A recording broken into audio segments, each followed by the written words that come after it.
We're back, bitches. No. Welcome to Time Traveling Team, the weekly podcast where we review every episode of Doctor Who right from the very beginning. I'm Paddy. And I'm Tricia, and I've kind of forgotten how to do this. It's been so long. Oh no, I've got Faith the Heart stuck in my head. Anyway, different show, different franchise. Yeah. This week on Time Traveling Team, we join the Doctor and his companions as they face off against a somewhat ancient foe in Earthshock. As usual, we'll be discussing the Doctor, the companions, and the villains, and we'll give our thoughts on the story as a whole. And as always, we'd love to hear your thoughts on this story. So in order to join the discussion, you can check us out at Time Teamp.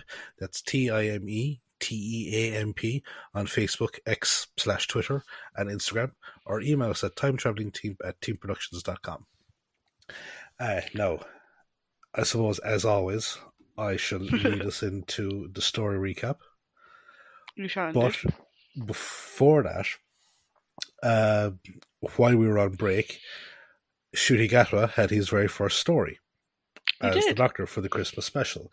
And we haven't gone hugely into it on his discussion because obviously we want to wait until we get there to that time. But I was impressed. I think he's going to do well.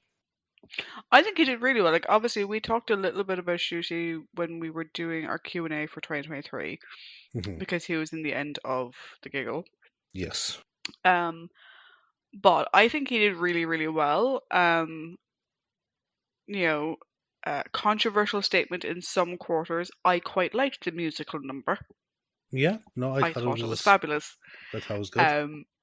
People who are saying like, "Oh my god, it can't believe they had the Doctor singing. That's so like out of character." I'm like,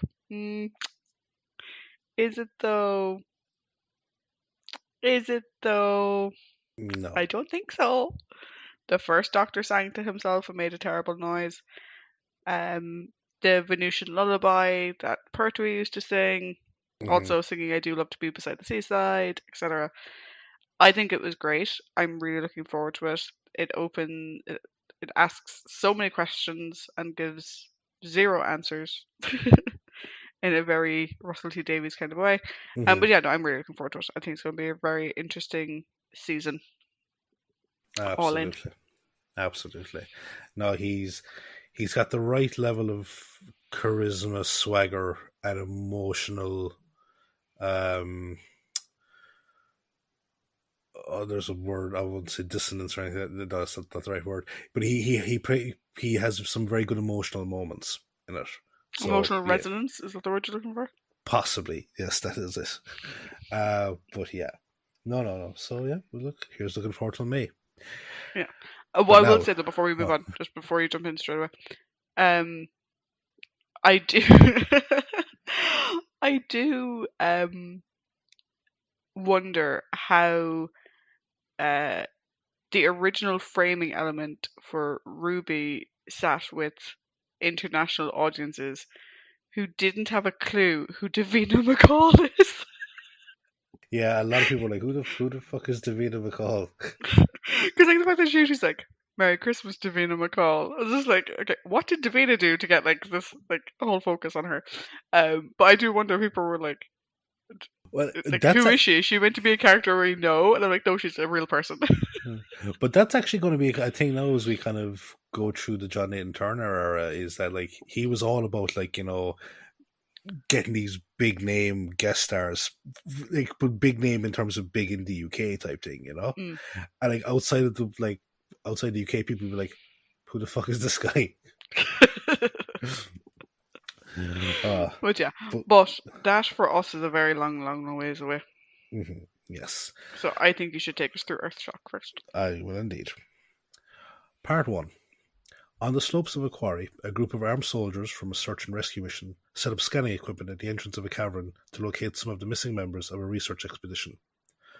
The commander of the soldiers, Lieutenant Scott, says that the scanners, which can only detect mammalian life forms, don't appear to be getting any readings from the caverns.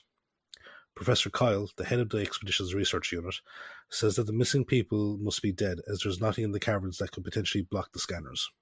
Scott agrees but orders his men to continue scanning so that they could at least find the bodies. Sergeant Mitchell, Scott's second in command, asks what the purpose of the research expedition was, and Kyle says that her team discovered a rich source of fossils in a hidden cave in the cavern system. The scans continue to be negative, and Scott orders his men to get ready to go into the cavern to continue the search. Before they go in, Scott and Mitchell discuss the veracity of Kyle's story that the rest of the team went missing and agreed to keep an eye on her. As the search party makes its way through the caves, they fail to notice that they are being followed by hidden figures.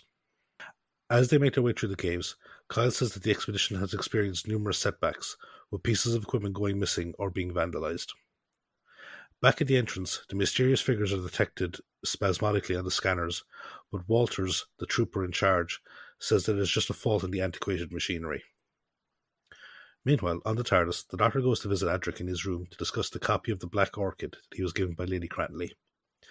Adric says he has no interest in it, and says that he is fed up with being cheesed by Nyssa and Tegan, and of being ignored by the Doctor. The Doctor promises to try and make more time for him, but Adric says that his promises aren't worth much, using Tegan's presence on the ship as an example. The Doctor takes offence to this, and Adric continues, saying that the Doctor can't take criticism, and expresses his desire to go back to his own people. The Doctor angrily storms back to the console room, telling him that it is impossible and too dangerous. Nyssa agrees with the Doctor when he explains Adric's request, but Adric says that he can safely plot a course back to E-space for the TARDIS. The Doctor says that Adric doesn't have the skill level he thinks he does, and refuses to assist him in any way. Adric just says he needs to be able to plot a course, and then he can make his own way there. Back in the caves, the guiding lights suddenly go out, and one of the soldiers falls and injures their shoulder. Scott radios back to Walters to prepare for the soldier's return for treatment, but suddenly a mysterious sound fills the cave. Kyle says that the same sound occurred just before the others went missing. Unbeknownst to them, the mysterious figures start to approach them, but they are driven away as the TARDIS materializes. Inside the TARDIS, the Doctor and Adric reveal that they have landed on Earth in the 26th century. Tegan and Nyssa try to get the Doctor and Adric to patch things up, but the Doctor says that he wants to go outside for a walk. Adric says that since his regeneration, the Doctor has become decidedly more immature, causing the Doctor to storm off. Tegan goes after him, whilst Nyssa goes to speak with Adric, who says that he didn't mean to be rude. Nyssa says that maybe once the Doctor has calmed down, he might be willing to help Adric if he proves he can pilot a course safe back to E-space. She goes outside to join Tegan, who has managed to calm the Doctor down, and he says he will make amends with Adric and agrees to look at his course back to E-space.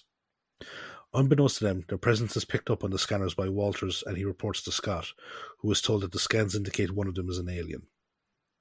Scott orders the patrol to prepare their weapons, and then they head towards the Doctor's location. One of the guards with Walters notices the wounded soldier and their escort hasn't moved very far to the entrance, and so they go to see if they need help, with Walters saying that he will advise of their approach. Back in the caves, Tegan notices that it isn't as dark as it should be, and the Doctor and Nyssa point out the phosphorin-coated fossils embedded in the wall. The Doctor tells Nyssa the history of the dinosaurs and their extinction when an asteroid collided with Earth and created the Ice Age. Meanwhile, Walters tells the guard who went to retrieve the wounded party that the scanner is flaring again, and he can't get a lock on their positions. Suddenly, the wounded party and the guard's readings vanish from the scanners, and Walters tries to contact them, but to no avail. Walters contacts Scott and tells him what happened, saying that they are dead. Mitchell offers to take some men to go back and look for them, and Scott agrees before leading the rest of the group on towards the Doctor's location. Mitchell's group soon arrives at the place that the guard was last located, and they accidentally step into their melted remains.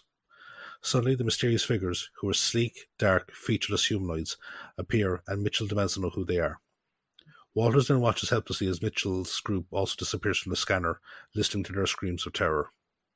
Meanwhile, the Doctor leads Nyssa and Tegan into the chamber where Kyle's team are attacked, and they find themselves surrounded by Scott's group. The Doctor tries to introduce himself and the others, but Scott tells him to shut up. Walters then calls Scott and tells him what happened to Mitchell's group. Walters says that the attackers' life signs don't show up in the scanners, but Scott orders him to keep trying to find a way to locate them. The Doctor asks if he can help, but Scott throws him to the ground and demands at gunpoint to know where the bodies of Kyle's expedition are. Nyssa and Tegan say that they didn't do anything and offer to show him the TARDIS as proof of their innocence, but they're interrupted by Kyle, who says that the bodies must be hidden under a nearby rockfall. Scott forces Nyssa and Tegan to remove the rocks, and they reveal a hatchway built into the wall. Scott demands to know where it leads to, but the Doctor says that he doesn't know. Scott orders the Doctor to open it, but they are interrupted by the arrival of the mysterious figures who engage Scott's men in a firefight. The Doctor reveals that they are actually androids and says that that is why they couldn't be detected on the scanners. The Doctor wonders who is controlling them and what their purpose is. Unbeknownst to him, the androids are actually being controlled by the Cybermen. Part 2. Kyle, recognizing the sound of the androids' weapons, says that it was them that attacked her group. Scott says that his group's weapons are ineffective against the androids, but the Doctor tells them to concentrate their fire on one at a time. They manage to damage one of the androids, forcing it and the other to retreat due to their self-preservation programming. The Doctor says that they will most likely attack again, and Kyle asks why. The Doctor asks if Kyle's team had been working near the rockfall, and when she confirms it, he says that they may be defending the hidden hatch. He says that they need to find out what is inside, but they suddenly hear Adric approaching. Adric calls out for the Doctor, but hides when he notices the androids moving nearby. Scott says that the power packs on his men's weapons are running low, and the Doctor and Nissa say that they can use the androids' logic programming against them. They tell Scott and the others that if they attack the hatch, the androids will be forced into a conflict between their logic and their self-preservation programming, which could cause them to make mistakes. The plan works, and the androids are stopped by their indecision, allowing Adric to smash one of them in the head with a rock before it and the other one are destroyed by the fire from Scott's men. In their hidden base, the Cybermen observe the destruction of the androids, and the Cyber leader says that they have no choice but to activate something they refer to as the device. The device is revealed to be a cyber bomb, which the Doctor inadvertently triggers his countdown clock when he opens the hatchway. He says that he doesn't know how long they have left, and he tells Tegan to get everyone into the TARDIS, whilst he stays behind to try and disarm it. Adric says that he can't risk his life, but the Doctor begins to say that he has no choice, but gets a brainwave and ushers Adric back inside the TARDIS. Inside, he says he can block the countdown signal if he knows where it is coming from. He manages to locate and block the signal, but tells Adric that they still need to disarm the bomb, as whoever armed it could boost the signal strength, which is just what the Cybermen begin to do. The signal starts to break through again as the Doctor continues to disarm the bomb, forcing him to take a gamble as to which circuit to cut. His gamble pays off, and he manages to deactivate the bomb before asking Adric why he thinks the bomb was there in the first place. Adric says it isn't their concern as he heads back to the TARDIS, but the Doctor doesn't agree. The Cybermen rewatch the events leading up to the android's destruction via their optical recorders to see how the bomb would have been deactivated, given that humanity's technology was far more primitive than their own. The Cyber leader spots the TARDIS in the recording and says he recognizes it. He pulls up archival recordings of the TARDIS, as well as the various times that the Doctor has stopped the Cybermen in the past. The Cyber leader says that they must find the Doctor and destroy him. Meanwhile, in the TARDIS, the Doctor says goodbye to Scott and Kyle, saying that he intends to go to the origin of the signal controlling the androids so he can question their creators. Scott and Kyle insist on going as well, saying that they want to know if there will be another potential threat to Earth. The Doctor reluctantly agrees and pilots the TARDIS away. Tegan and Nissa take Scott, Kyle, and his men to the kitchen, but as Adric goes to follow them, the Doctor calls him back for a private conversation.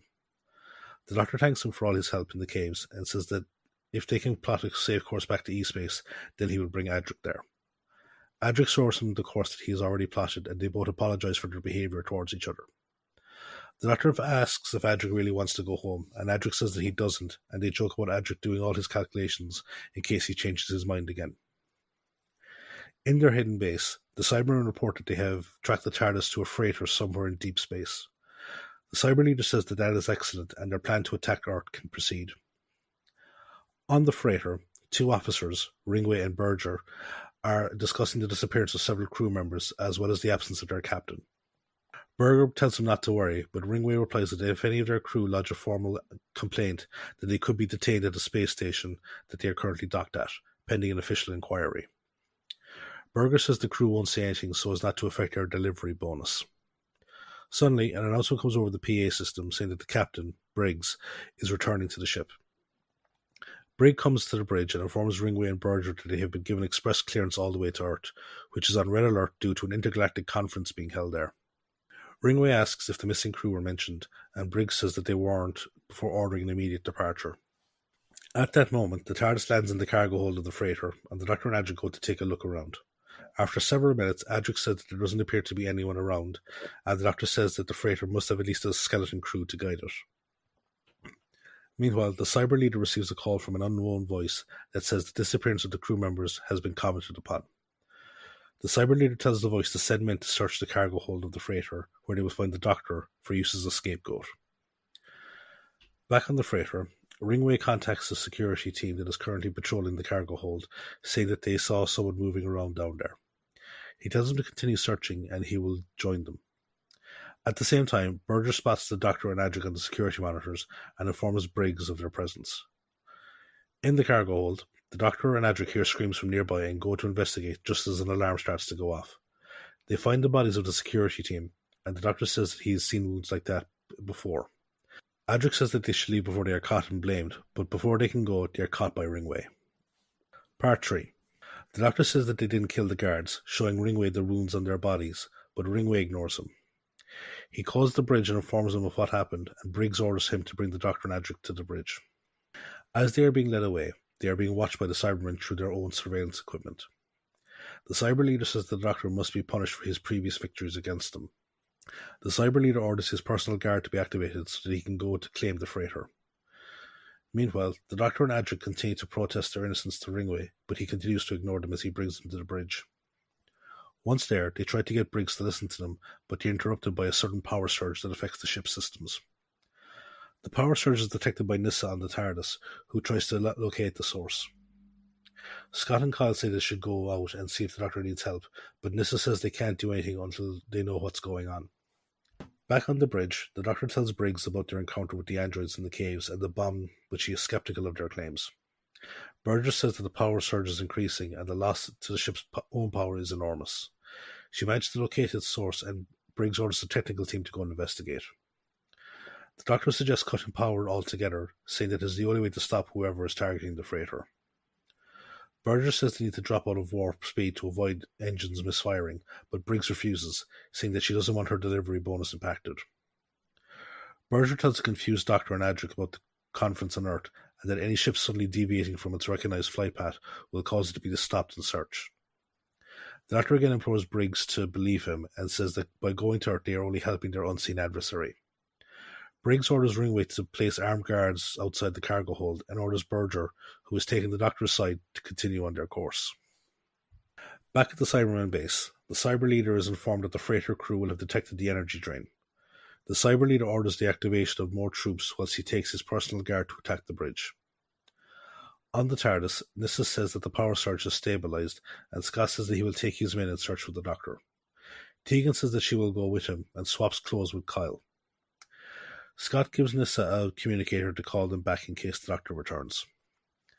Back on the bridge, the feed of the security monitors goes out, and Briggs tells Ringway to prepare his men for an attack. The power stabilizes, and Briggs orders Berger to continue to Earth. Suddenly, they see a squad of Cybermen making their way through the cargo hold. The Cybermen reach the exit of the hold, which has been barricaded, but they easily smash through it as Ringway's men fire at them ineffectually. The Doctor tells Briggs to pull them back, but she refuses. The firefight is heard by Scott's group, and he orders his men to set their weapons to kill. On the bridge, Ringway suddenly appears and pulls his gun on everyone, revealing himself to be the traitor. Briggs asks how much he was paid, and the Doctor remarks that it couldn't be in gold due to the Cybermen's aversion to it. He then tries to distract Ringway with tales of his victories against the Cybermen, so Adric can remove his Mathematical Excellent badge, which is made of gold.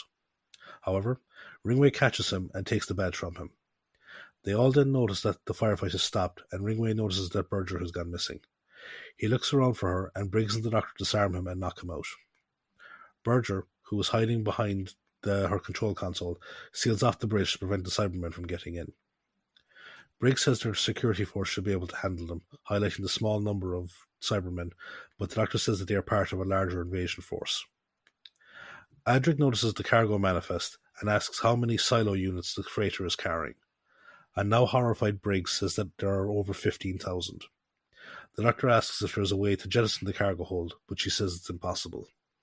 Down in the cargo hold, Scott and Tegan's group come across the remains of the barricade massacre, but quickly hide when they see two Cybermen patrolling the area. Scott says they are going to be difficult to deal with, highlighting to a confused Tegan the lack of Cybermen bodies amongst the corpses at the barricade. Scott orders his men to concentrate their fire on the Cybermen, and they manage to knock one down. Tegan dashes forward to retrieve one of the Cybermen's weapons and uses it to finish it off. However, the water-wounded Cyberman manages to escape.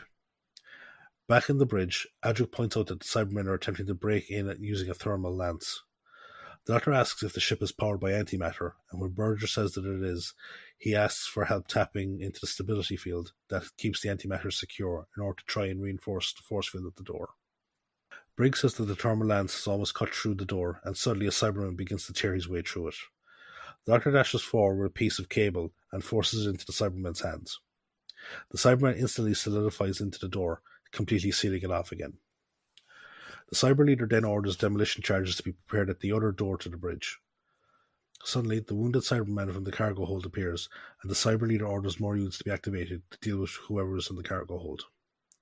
He then orders the charges to be set off, and they destroy the door, blowing the Doctor and Adric to their feet. Ringway gets up and disarms Briggs as the Cybermen enter. The Cyber Leader then orders Ringway to be killed for his perceived betrayal of them, and he then addresses the Doctor. He says that they will destroy Earth before killing the Doctor so that he can witness the end of the planet he loves. The Cyber Leader then indicates the security monitors as hundreds of Cybermen begin to emerge from the silo pods in the cargo hold. Part 4. The Doctor and the others watch as the Cybermen attach a device to the navigational console, which the Doctor says is meant to lock them out from redirecting the freighter away from Earth. Briggs says that the Earth's defense forces will blow the freighter up if they believe it to be a threat. The Cyber Leader says that the security clearance that they have been granted would give enough time before the defense forces could react. Adric asks why they want to destroy the planet, saying that it would be useless to the Cybermen afterwards. The Cyber Leader reveals that the conference currently taking place there is actually a gathering of dignitaries from many planets to sign a military alliance pact against the Cybermen. The Cyber Leader says that the Cybermen would not win a war against such an alliance, and so by destroying the planet, the alliance would never come to be. The Doctor says that the Cyber Leader will die as well, but he replies that he won't be on board as he will join the rest of the invasion force to clean up any survivors from the explosion. Meanwhile, Tegan becomes separated from Scott and his men and is captured by the Cybermen. She is taken to the bridge, and the Cyber Leader notices the Doctor's concern for her. The Doctor tries to downplay his concern for her whilst debating with the Cyber Leader about the importance of emotions. The Cyber Leader calls the Doctor's bluff by ordering Tegan to be killed, but rescinds the order when the Doctor begs him to stop.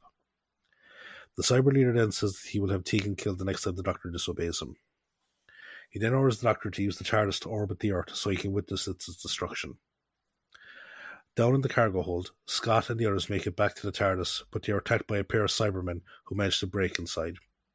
In the ensuing firefight, both of the Cybermen are killed, but so is Kyle.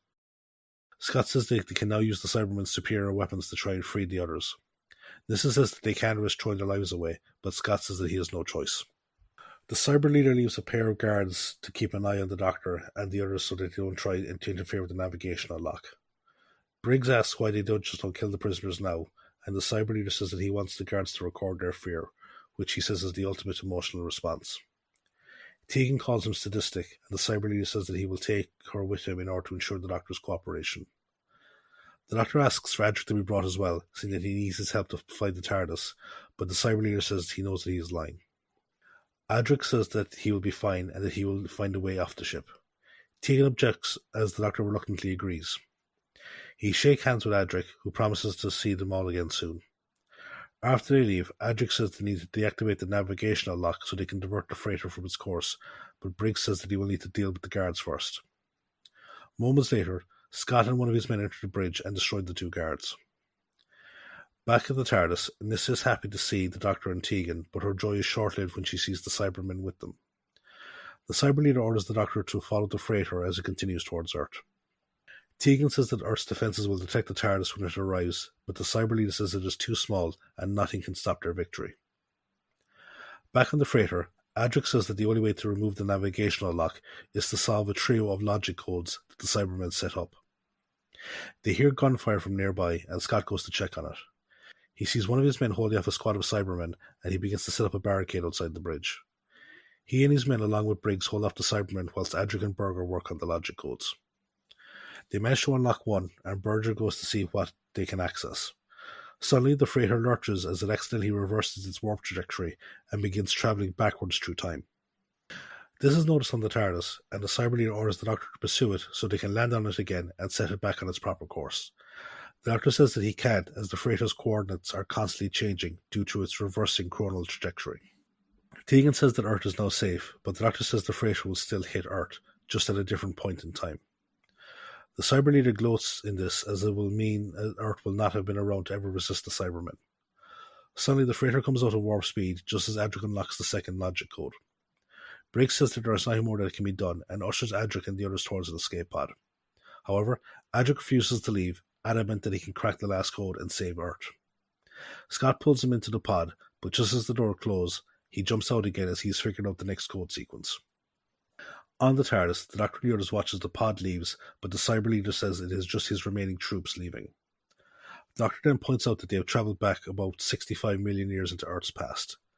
Tegan says that she doesn't care, but Nyssa reminds her of their earlier conversation about the fate of the dinosaurs. Tegan realizes that the freighter was the object that collided with Earth, and the Doctor tells the Cyber Leader that his plan has failed. Just then, a message comes in from Scott and tells them of their escape from the freighter, but says that Adric stayed behind. The Cyber Leader goes to shoot the Doctor, but Tegan grapples him, distracting him long enough for the Doctor to rush forward and crush Adric's badge, which he had slipped to him when they shook hands earlier, into the Cyber Leader's chest unit. The gold residue causes the Cyber Leader to begin choking, and he fires wildly all about him. The Doctor takes the gun off him and kills him with it. Nyssa and Tegan urge the Doctor to hurry, but he says that the console was damaged by the Cyber Leader's gunfire. The Cyber Leader's remaining bodyguard, who had been sent to search through the TARDIS, returns and Nyssa kills him whilst the Doctor works on fixing the console. Back on the freighter, Adric works to insert the last code, but suddenly a wounded Cyberman appears and blows up the navigational console before succumbing to its wounds, laughing as it dies. Adric despondently says that he will never know if he was right, and he watches as the freighter carries on towards Earth. The Doctor and Nyssa and Tegan also watch in horror as the freighter collides with Earth and explodes. Nyssa consoles a grieving Tegan as the Doctor forlornly looks at the remains of Adric's badge on the floor. End of the story.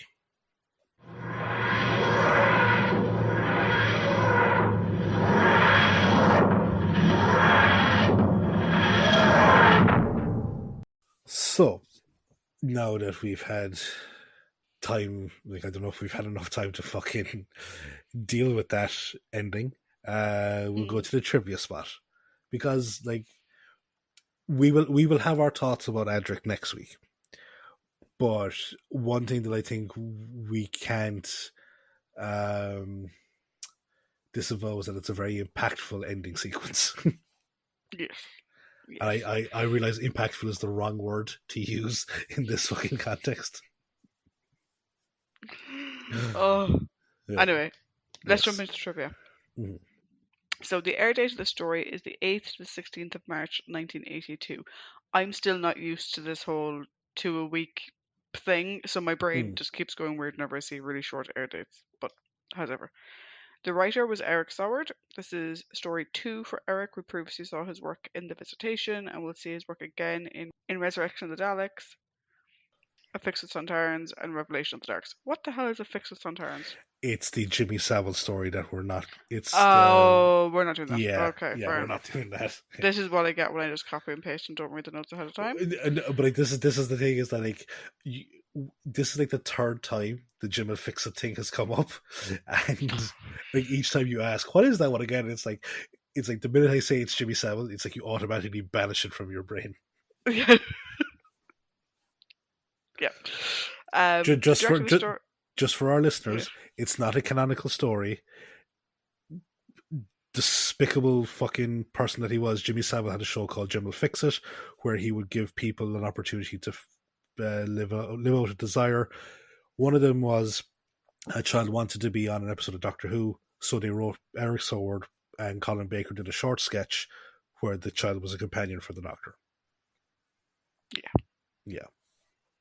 And that's the last we shall mention Jimmy Savile until the next time Trish forgets. Yeah, until we get to Resurrection of the Daleks, at which point you'll forget again. Yeah, exactly.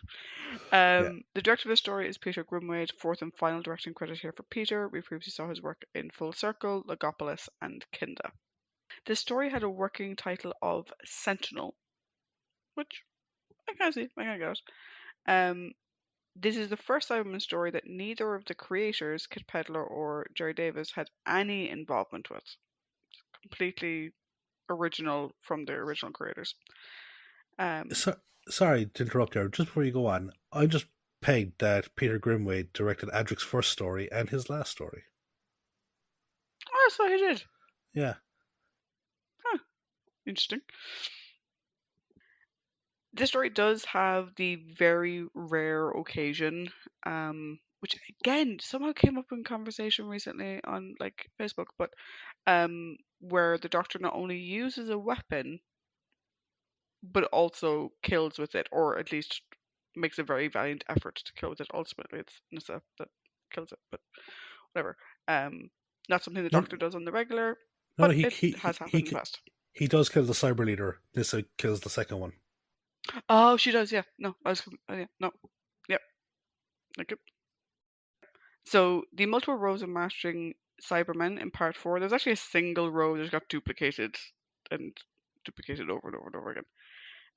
One of the android costumes would later be repainted silver and use a costume for the Reston Warrior and the Five Doctors. While his overall opinion of the story was quite positive, despite its notoriously unforgiving shooting schedule, apparently, Peter Greenway absolutely hated the incidental score that was put together by Malcolm Clark, and he tried to get Peter Howell, who he'd worked with on Kinda, to do it, but Howell wasn't available. So the story ended up keeping Clark's score. At one point in the story, Janet Fielding let out an unscripted scream. It was during the scene in part 4 when the dying cyber leader shoots the TARDIS console. The reason for this, it wasn't scripted, Tegan wasn't meant to scream, is because a stray spark landed in her hair. And it obviously startled her. But obviously it's to do with the TARDIS being shot at, so they couldn't do another take. So Janet's scream just stayed in. Yeah. The cyberscope prop was built using parts the model maker had scavenged from the Nostromo set constructed for Alien. Ah, Similarly, the digital readouts on the devices flash up a random series of numbers, which were also seen on the monitors of the Nostromo set. That nice. is not the first connection to Alien, though. Captain Briggs, right, was originally written as a Sigourney Weaver type in the script. Oh, And everyone was really baffled by John Nathan Turner's decision to cast Beryl Reid in the role. They all agreed that Reid did a good job, but her character did not match what was in the script, like, no. at all. She also really struggled with the dialogue. She asked during recording if warp drive was off Earl's Court, Oh, and for she later fuck's called it a sake. strange. And she later called it a strange experience. We'll obviously talk more about Captain Briggs and about Reed's performance later on. Mm. Eric Saward considered having the cyber leader survive the story, actually, providing yet another sign of the Fifth Doctor's fallibility in comparison to his predecessors, but ultimately decided against it.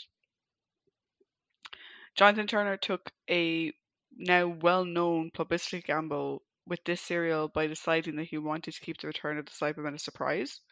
So not only was Cybermen not in the title, but normally there would have been a public gallery overlooking the studio floor, a television center, so the public could look at what they were doing. For Earthshock, he had this area closed for the duration, and security kept people out. He also turned down a Radio Times photo shoot to mark the start of the story to ensure the secret did not leak out. So a lot of times Radio Times would do on-set photo shoots. He did not do one for this story.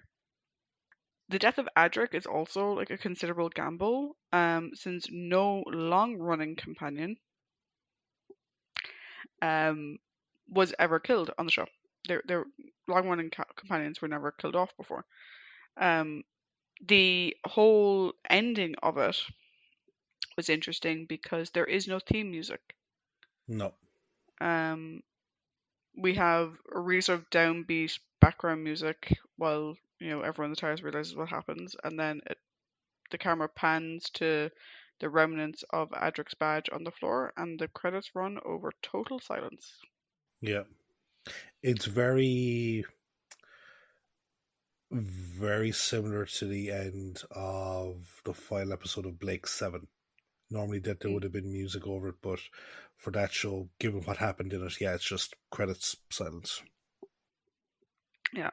Matthew Waterhouse was initially appalled at the decision to kill Adric off. and he refused to speak to John Nathan Turner for 2 weeks. Part of the reason why he was so upset was because if you kill him off, he can never come back. Because he did. So, whatever.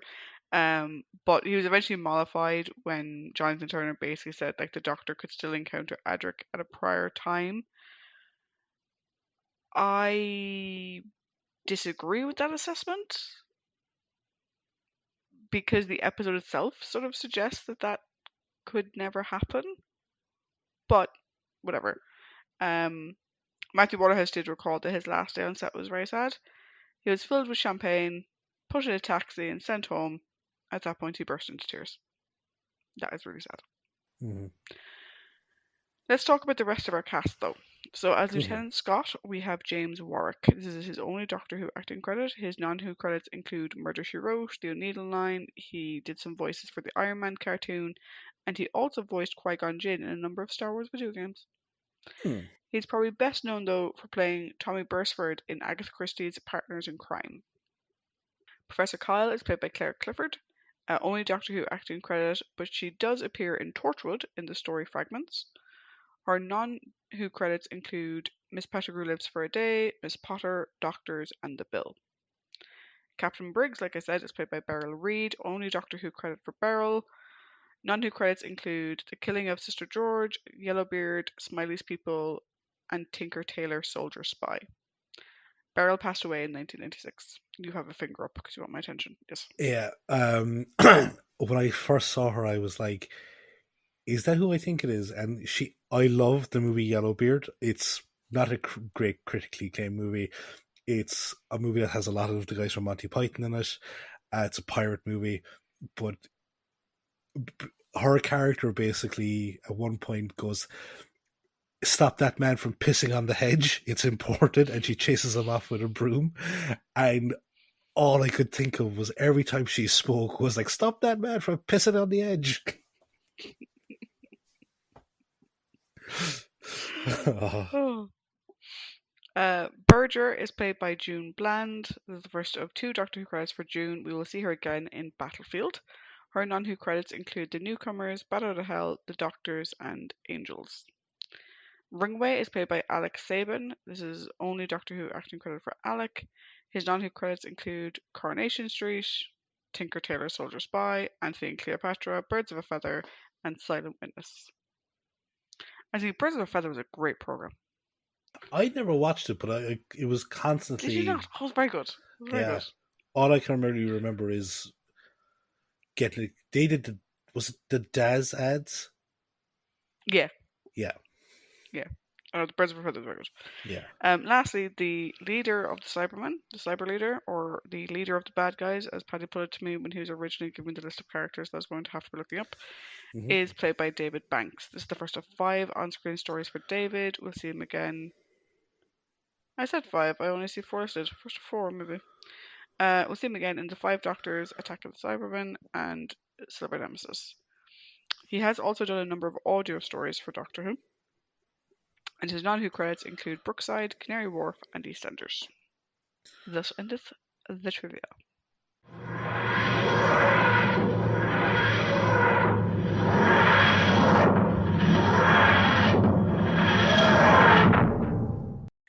So, getting back into the swing of things. Summary done. Trivia done. Next we have character discussion. So, we have the Doctor. We have the companions of Adric, Tegan, and Nyssa. I would have put a lot of like Scott, Kyle, and them. I put them all in prominent characters. Yeah. Did you? Yeah, I did. Then for villains, we do have Ringway, who's like a traitor. So yeah, I put him as a villain. And then the Cybermen themselves, or as Paddy put it, the bad guys. Yeah, because I couldn't remember whether or not you knew who was going to be, and I don't like spoiling stuff for you. Yeah. Ever since the infamous incident of Web of Fear. Okay, let's get started with the Doctor. So Paddy, the sentence failed me. The way we do this is whoever reads out the socials is the one who goes first. After years of, do you want to go first? Will I go first? Who went last week? Yeah. So, Paddy, you did socials. You go first. Thoughts on the Doctor, please, and Cinco. He is such a fucking child. Like, seriously, act your age. Like, I do. I have to fucking say it. Like, and it's. And watching this story, it. This is, I believe, the third time I've seen this story, okay? Mm, It was the first Peter Davison story I ever saw. And I watched it as part of a top pick for each Doctor weekend way back when. mm, And so I was like, okay, that was the first time I watched it. Then I watched it again on my initial run through. And this is my third time watching it. And each time, it's like, I don't particularly like Peter Davison's Doctor thus far mm, because you honestly never know what you're going to get. Like, I really enjoyed him in Castrovalva. Really did. Then we had from Four to Doomsday onwards, it's this. I don't think bipolar is the correct terminology, but it's this like he's a prick, he's not. It's you don't know what you're going to get, and it mm, always seems to be. It was for a while. It was aimed at Tegan, then it became aimed at Adric, and it's like, what the fuck is your problem? Like, really, mm, it's getting on my it is getting on my fucking wick because I don't mind the Doctor being alien for a moment.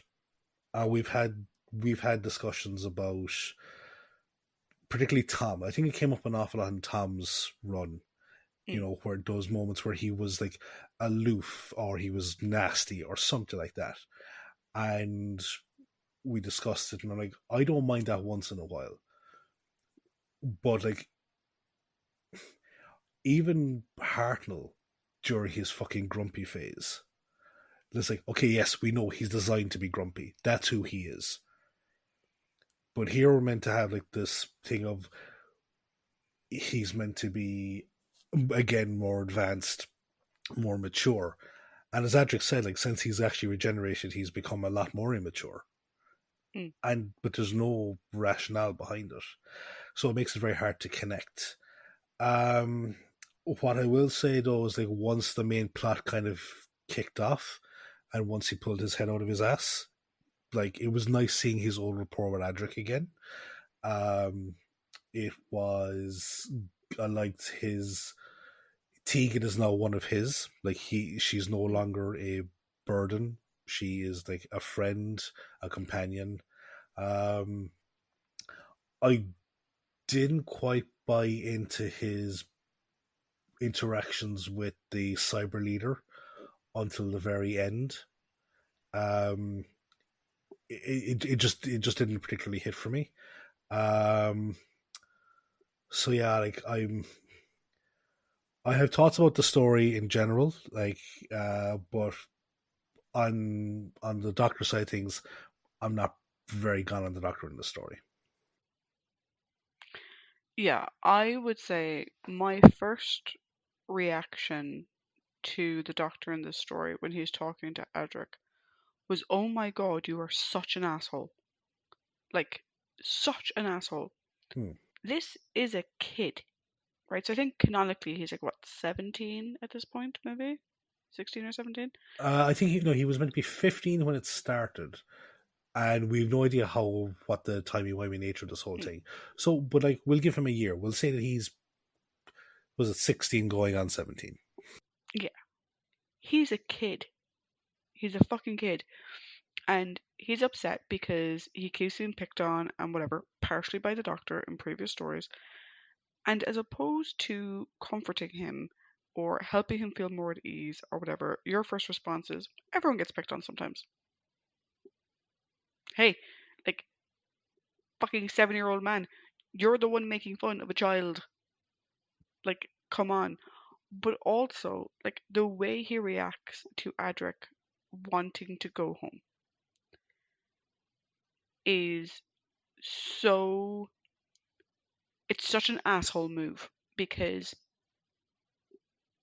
you know, we've seen doctors upset when people want to go home. Like, you know, the first doctor losing it at Ian and Barbara, being like, "What the hell do you think you're doing? You're going to scatter your fucking selves across the cosmos. Mm-hmm. You don't know what you're doing." But that was out of fear for their safety. Like, what happened if something went wrong? If someone wanted to leave, the doctor has never, like, genuinely been like, "No, fuck off. I'm not doing that."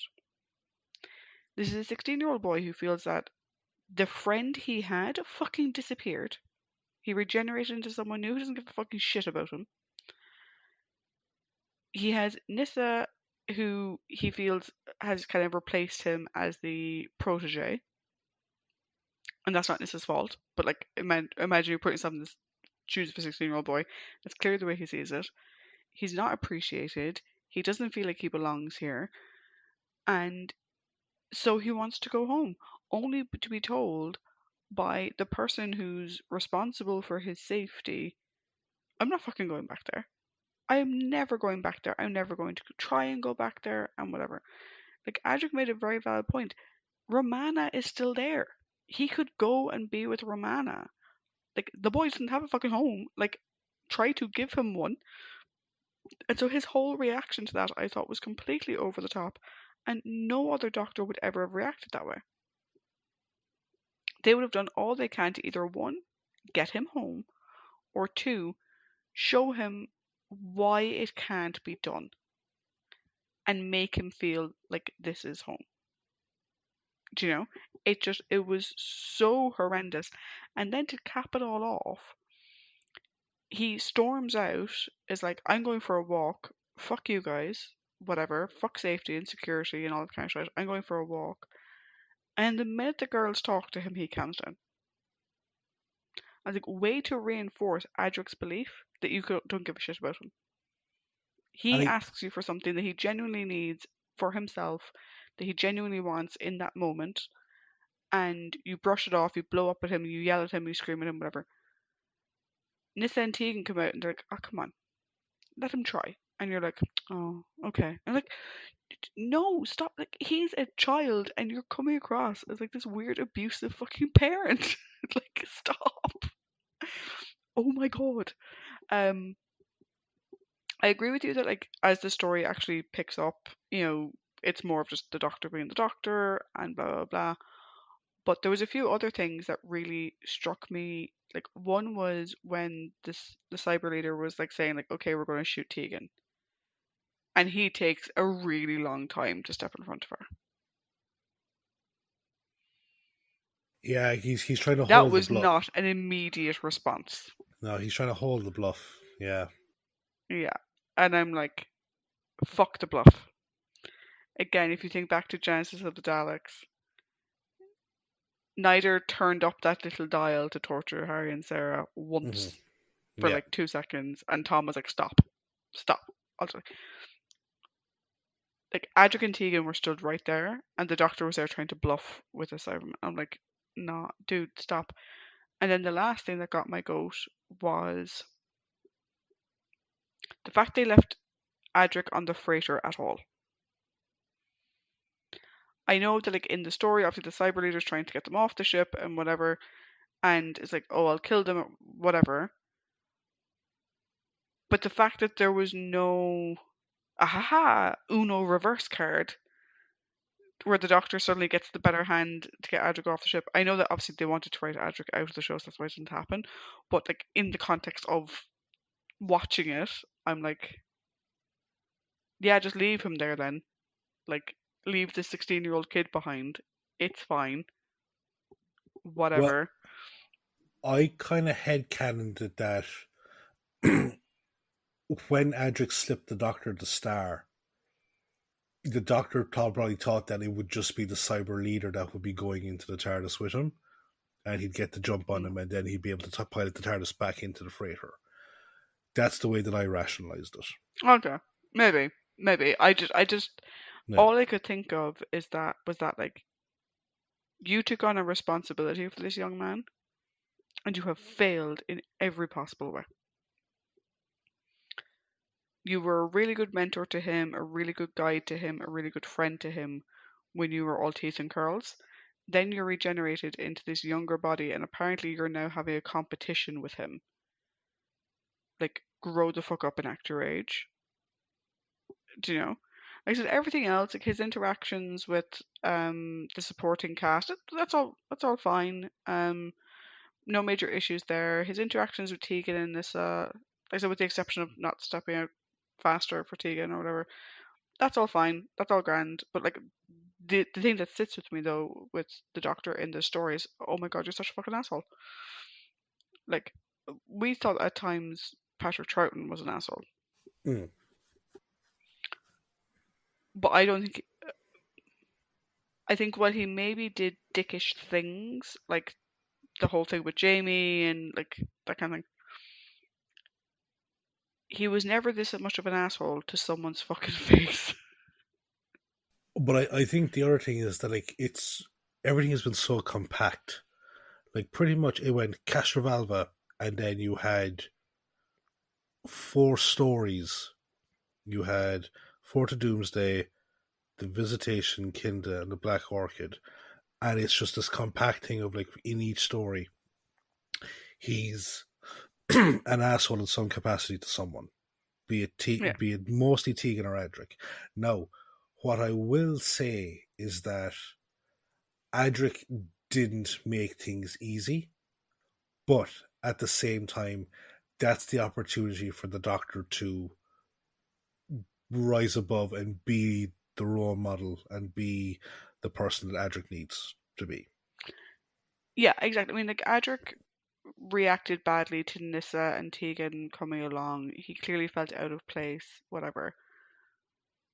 But that's where he needed a firm, supportive hand, and he didn't fucking get it.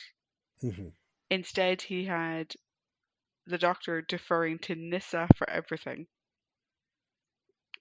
and Tegan taking control because that's her way, and Adric just there. Do you know? And like, you know, the thing I always try to remember is that like he is a 16-year-old child. You know, again, whenever we talk about Adric, we often bring up Wesley Crusher. For a grown ass adult to react the way the Doctor does to Adric would maybe be excusable if it was two adults having a juvenile spat. But it's not, it's an adult and a child. He's allowed have emotions. He's allowed get upset. He's 16, for fuck's sake. Do you know what I mean? What 16-year-old hasn't gotten upset or like wanted to rebel or wanted to prove themselves or whatever? Um. So yeah, I can understand the fear people had about a younger actor taking on the role. Mm-hmm. What I hoped we would get is this sort of old man in a young man's body. Do you know? And that's not what we're getting. And I think part of that is the writing. I do think part of it is the acting as well. But so far, he really has a hill to climb to get back on level pegging with the others, I think. Yeah. I think it is kind of funny like that. The actor that Matthew had a better relationship with, his doctor treats his character terribly, whereas the actor he had a horrible relationship with, his doctor treats him better. Yeah. It's also quite interesting that, like, the doctor who was younger and played by an older actor is the one Mm. that I personally connected with more rather than the doctor who's played by an actor who at the time would have been closer to my age now Yeah. and who's playing a more tenured version of the doctor. It's like, yeah, Yeah. no. Strange how it works. Yeah. Let's move on to our companions though. So we have Nissa, Mm-hmm. Tegan, and Adric. Mm-hmm. As usual, I'd suggest we leave Adric to last, though we have Yeah. discussed him a bit in the context of the Doctor already. So would you rather talk about Nissa or Tegan first? Nissa, because I don't know if I'm using this phrase correctly, but it feels like after the first episode, she's kind of fridged for the story. Yeah, okay, so fridging specifically refers to killing off a Yeah, female character to drive the plot of and like of the to male give a male protagonist. character drive to complete the plot. So I wouldn't say she was fridged. I would say Mm. she was benched. Yeah, there we go. Thank you. Because I was like, oh yeah, like I know that fridging generally speaks is like shit happening to a female character in order to drive a male protagonist's story, Mm, but here it's like yeah, she's just boxed. She's just boxed away mm, because after the first episode, she is just in the TARDIS the whole fucking time. And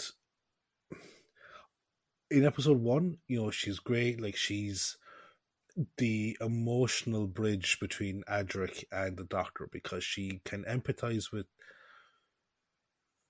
On one hand, she's very like Adric. She's very young. She's very smart. She's an orphan, mm, and she's kind of relying on like this weird adopted family that they've all become together.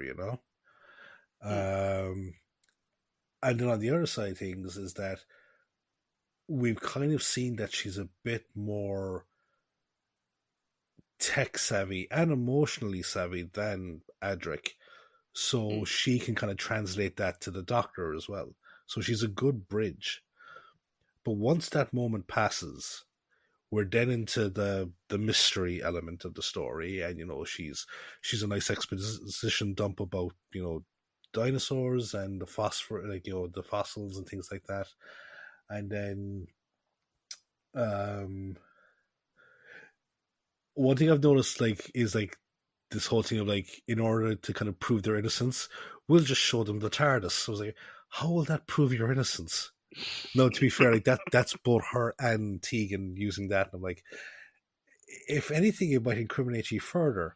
But Because they can just pop up wherever. yeah, exactly, like um, but yeah, like then like she's in the TARDIS the whole time, and she's essentially the in this instance the woman in the chair. Mm, Um, and I really like Nissa. I don't like when that happens, and I think it's just it's further proof that the current batch of writers that we have can't write a four-person TARDIS adequately, yeah, which is yeah, I would agree. which is a shame because I think in this story, given how it ended, I would have much preferred to have Nissa also be on the bridge so she could say goodbye to Adric.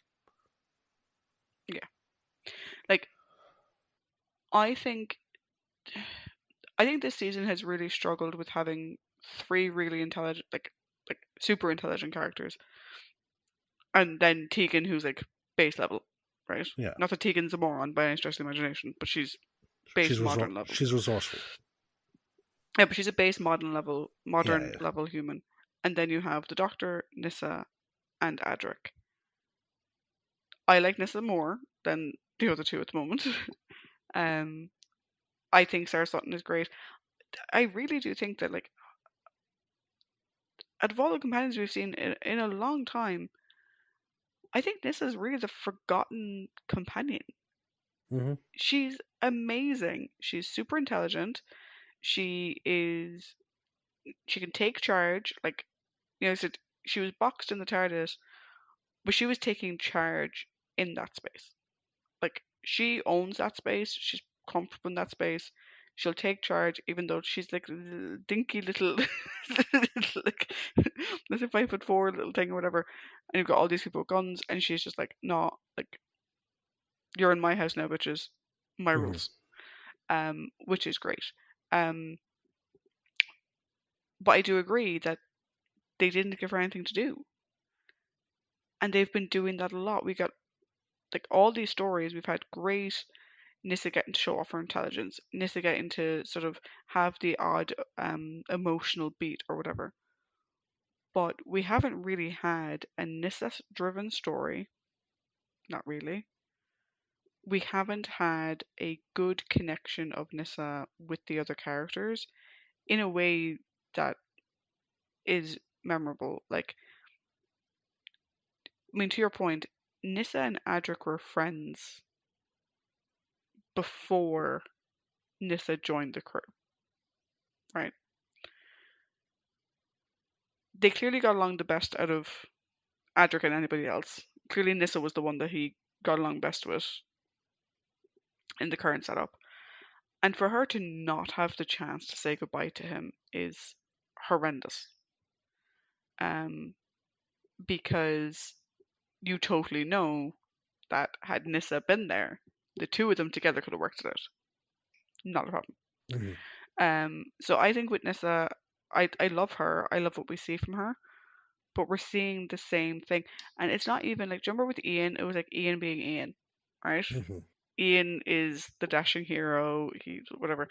Nissa kind of is getting into that, except Ian at least was shown being dashing and heroic in different ways in different stories. Nissa is the same in every story. It's still great, but come on, give the woman something to do. I did really like though, like in the closing scene where initially she's the one to turn to Tegan for comfort, and then she then comforts Tegan in return. I liked their dynamic there, and I get why people ship them. Mm-hmm. Um, I see it. But yeah, I think that massively underutilized character, and I'm curious now with Adric gone, two super intelligent people, will the writing be better? Or is it just going to be the same thing as always, where Nissa is the alternative info dump? We'll just have to wait and see. Yeah. But then we have Tegan. Mm-hmm. Yes. Um.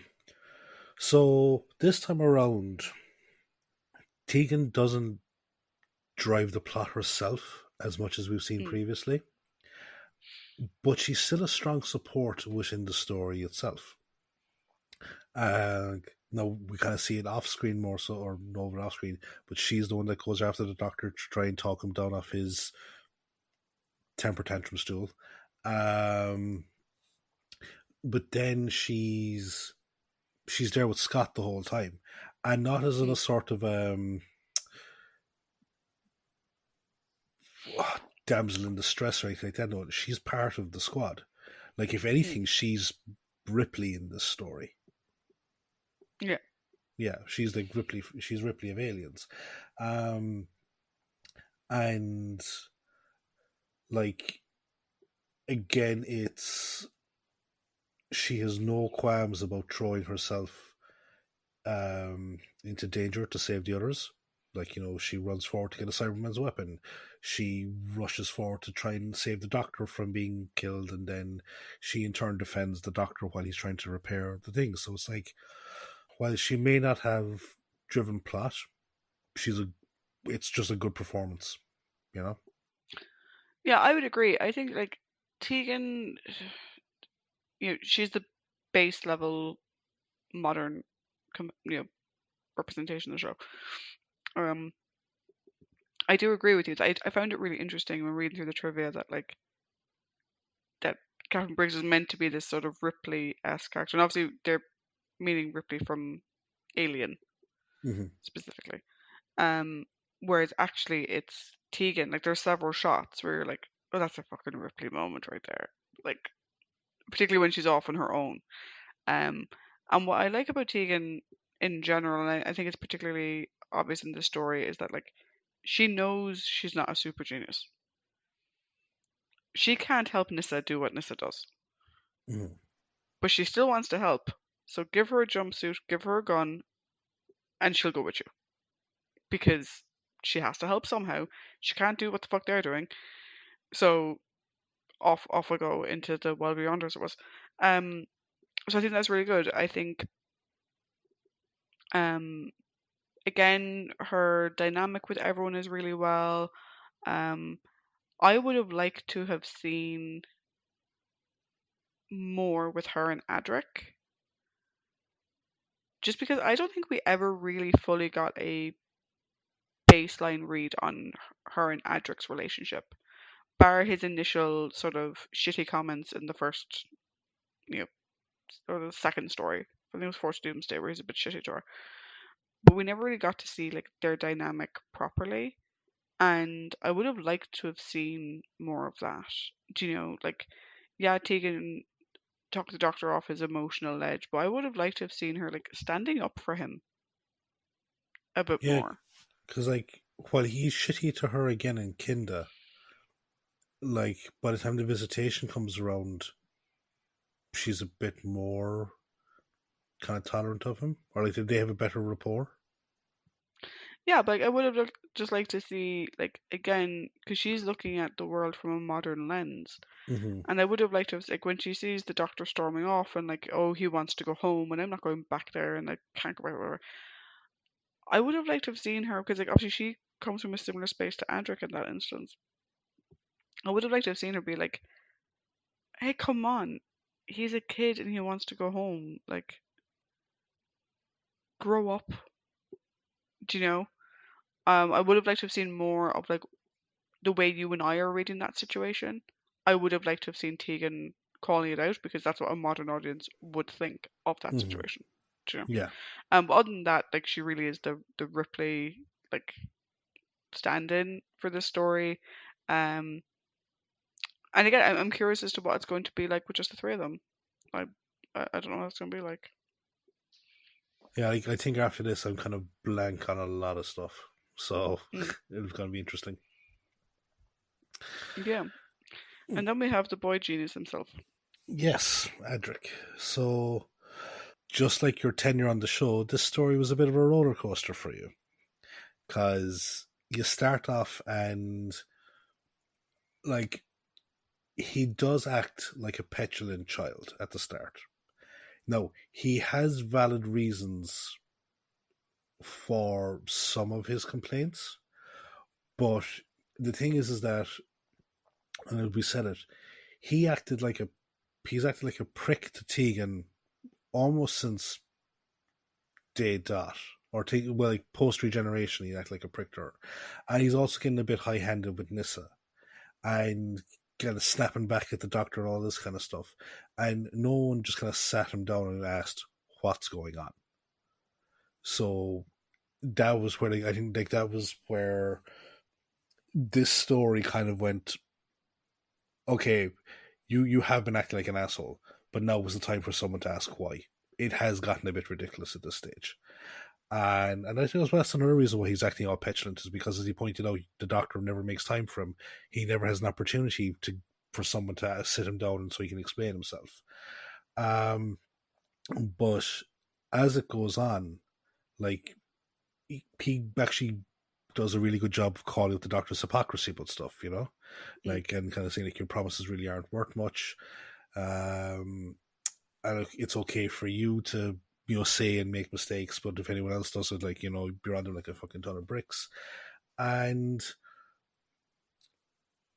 it's kind of like he shows his level of maturity as the story goes on, and I like one thing I liked about his relationship with Tegan in this story is that it has now gone from Doctor look after Tegan, she's useless or she can't look after herself. It's like, no, please keep her safe. Mm. It's gotten more protective as opposed to she's just a fucking hindrance type shit, you know. Um, and so yeah, it's no longer, as I think I had it here, like he's no longer kind of a chauvinist towards her. I liked how he kind of had his moment to shine. Like you could see him kind of taking command, but again, like he wasn't high handed in it. It kind of reminded me of when he was on Legopolis, helping out Mm. I was going to say the comptroller, but the fucking the controller, Mm. kind of giving guidance and trying to resolve the issues, things like that. And his death is his death is a tragedy, not just because look he died, but it's like the way in which he died, because he died trying to save the world, completely unaware of the fact that if he had actually succeeded, he would have irreparably changed human history. Mm. And it's like for the way of the for in order for humanity to get to where it was, and for even like Tegan's existence as we know it, Adric has to die. Yeah, well, it's not necessarily Adric has to die. Adric has to fail. Yeah. Sorry. Yeah. Exactly. Sorry. That's Adric has to fail. Okay, I mean, Adric could have lived if he just stayed on the escape pod with the rest of them. Yeah. But Adric has to fail. Um. Um, What I will say is Matthew Waterhouse's performance in that final sequence, great. That was yeah, fantastic. yeah. I the whole thing with Adric at the beginning,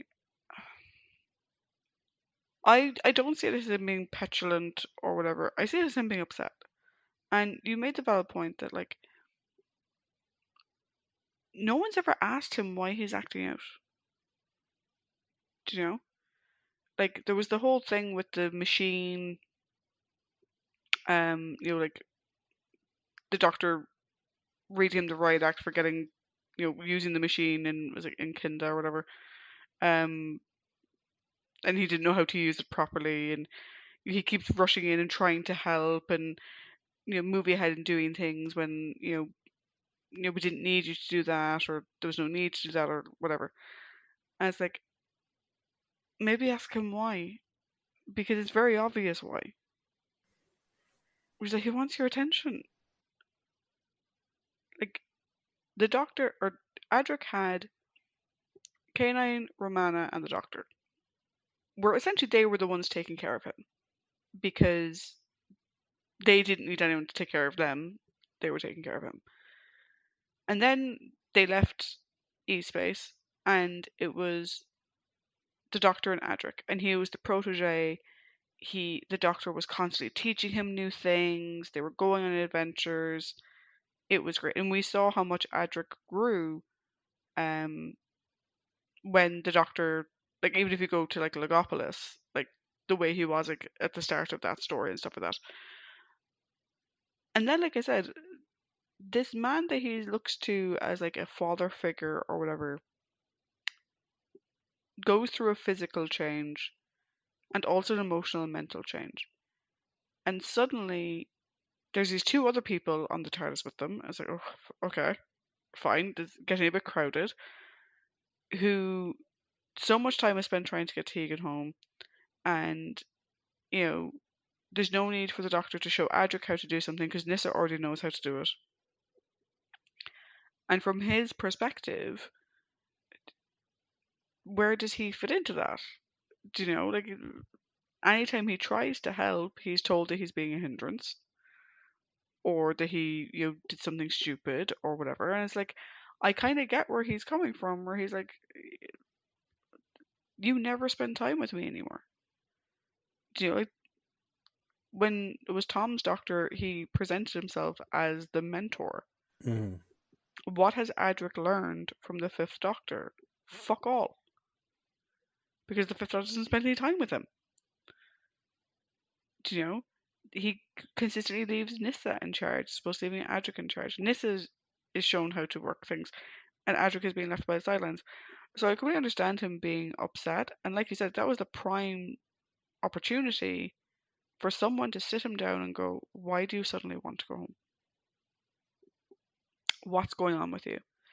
And I think it would have been revolutionary for the, teenagers in science fiction genre had someone done that, do you know?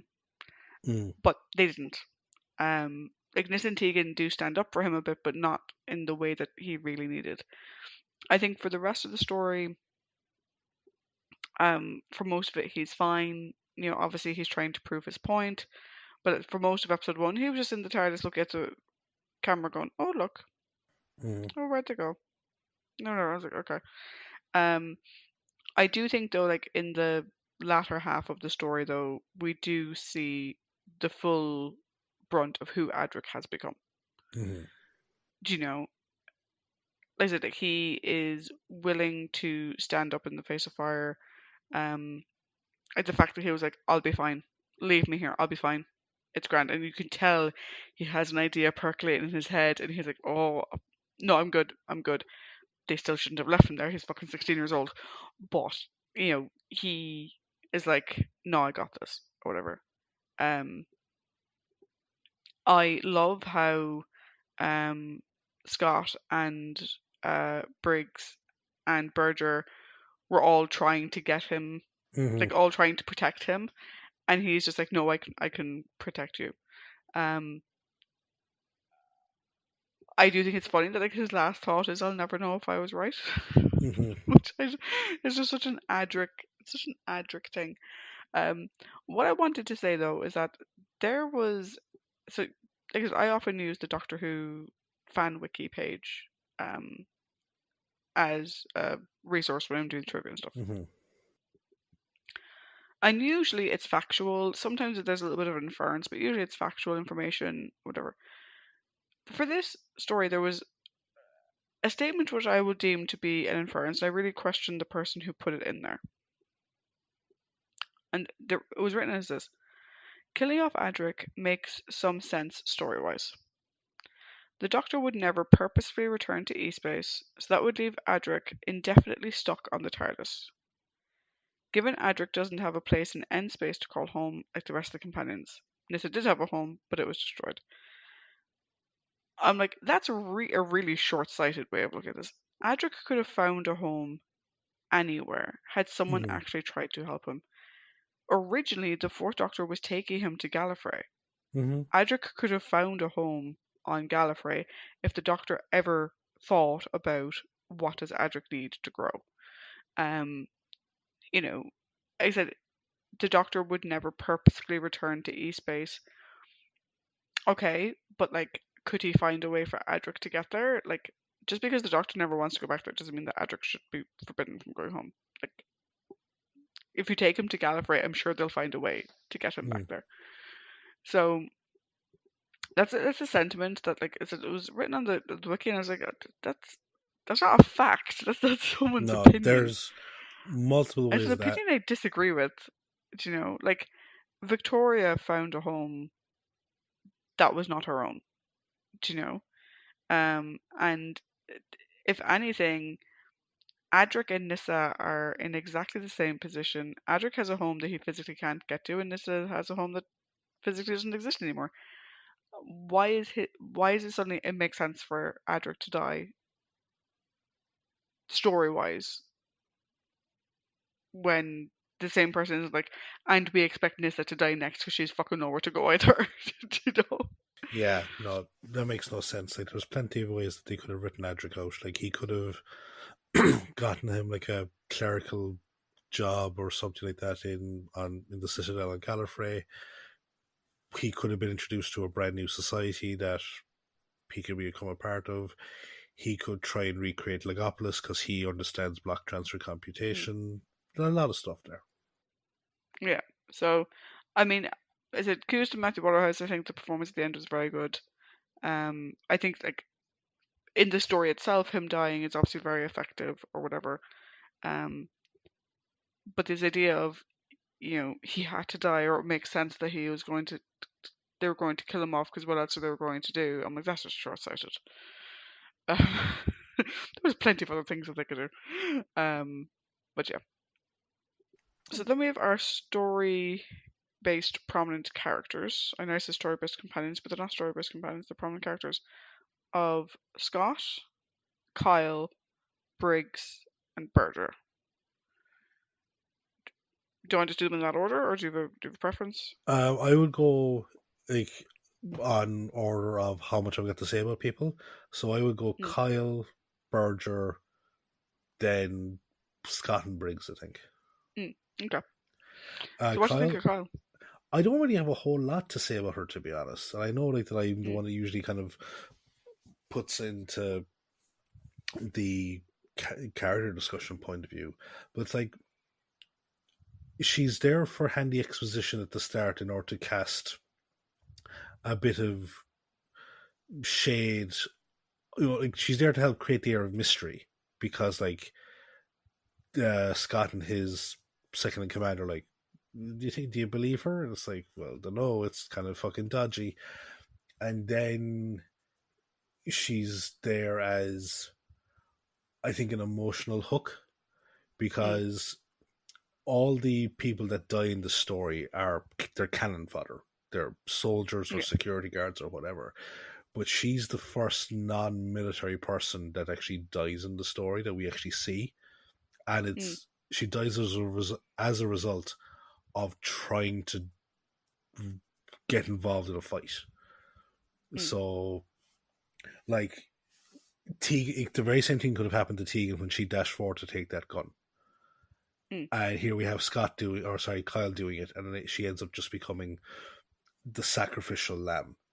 And while we've talked about other characters and other stories that have like fulfilled that role, and it's effective, I don't think it's as effective here because of how undeveloped or underdeveloped she was. mm. Yeah, I can see that. But my thing with Kyle was like literally from the first scene with her. I mean, she's super fucking sussy. Mm-hmm. I was waiting like for the whole like first two episodes, and actually even a bit into the third episode.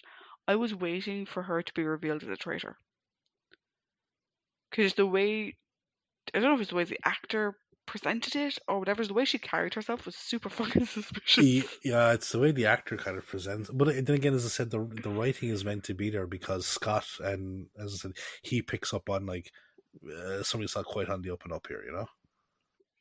Yeah, but like she's super sussy, and so I just kept waiting for her to be revealed as the traitor to the point where when Ringway was revealed, I was like, oh holy shit, um, it's not her. Fair enough. Mm-hmm.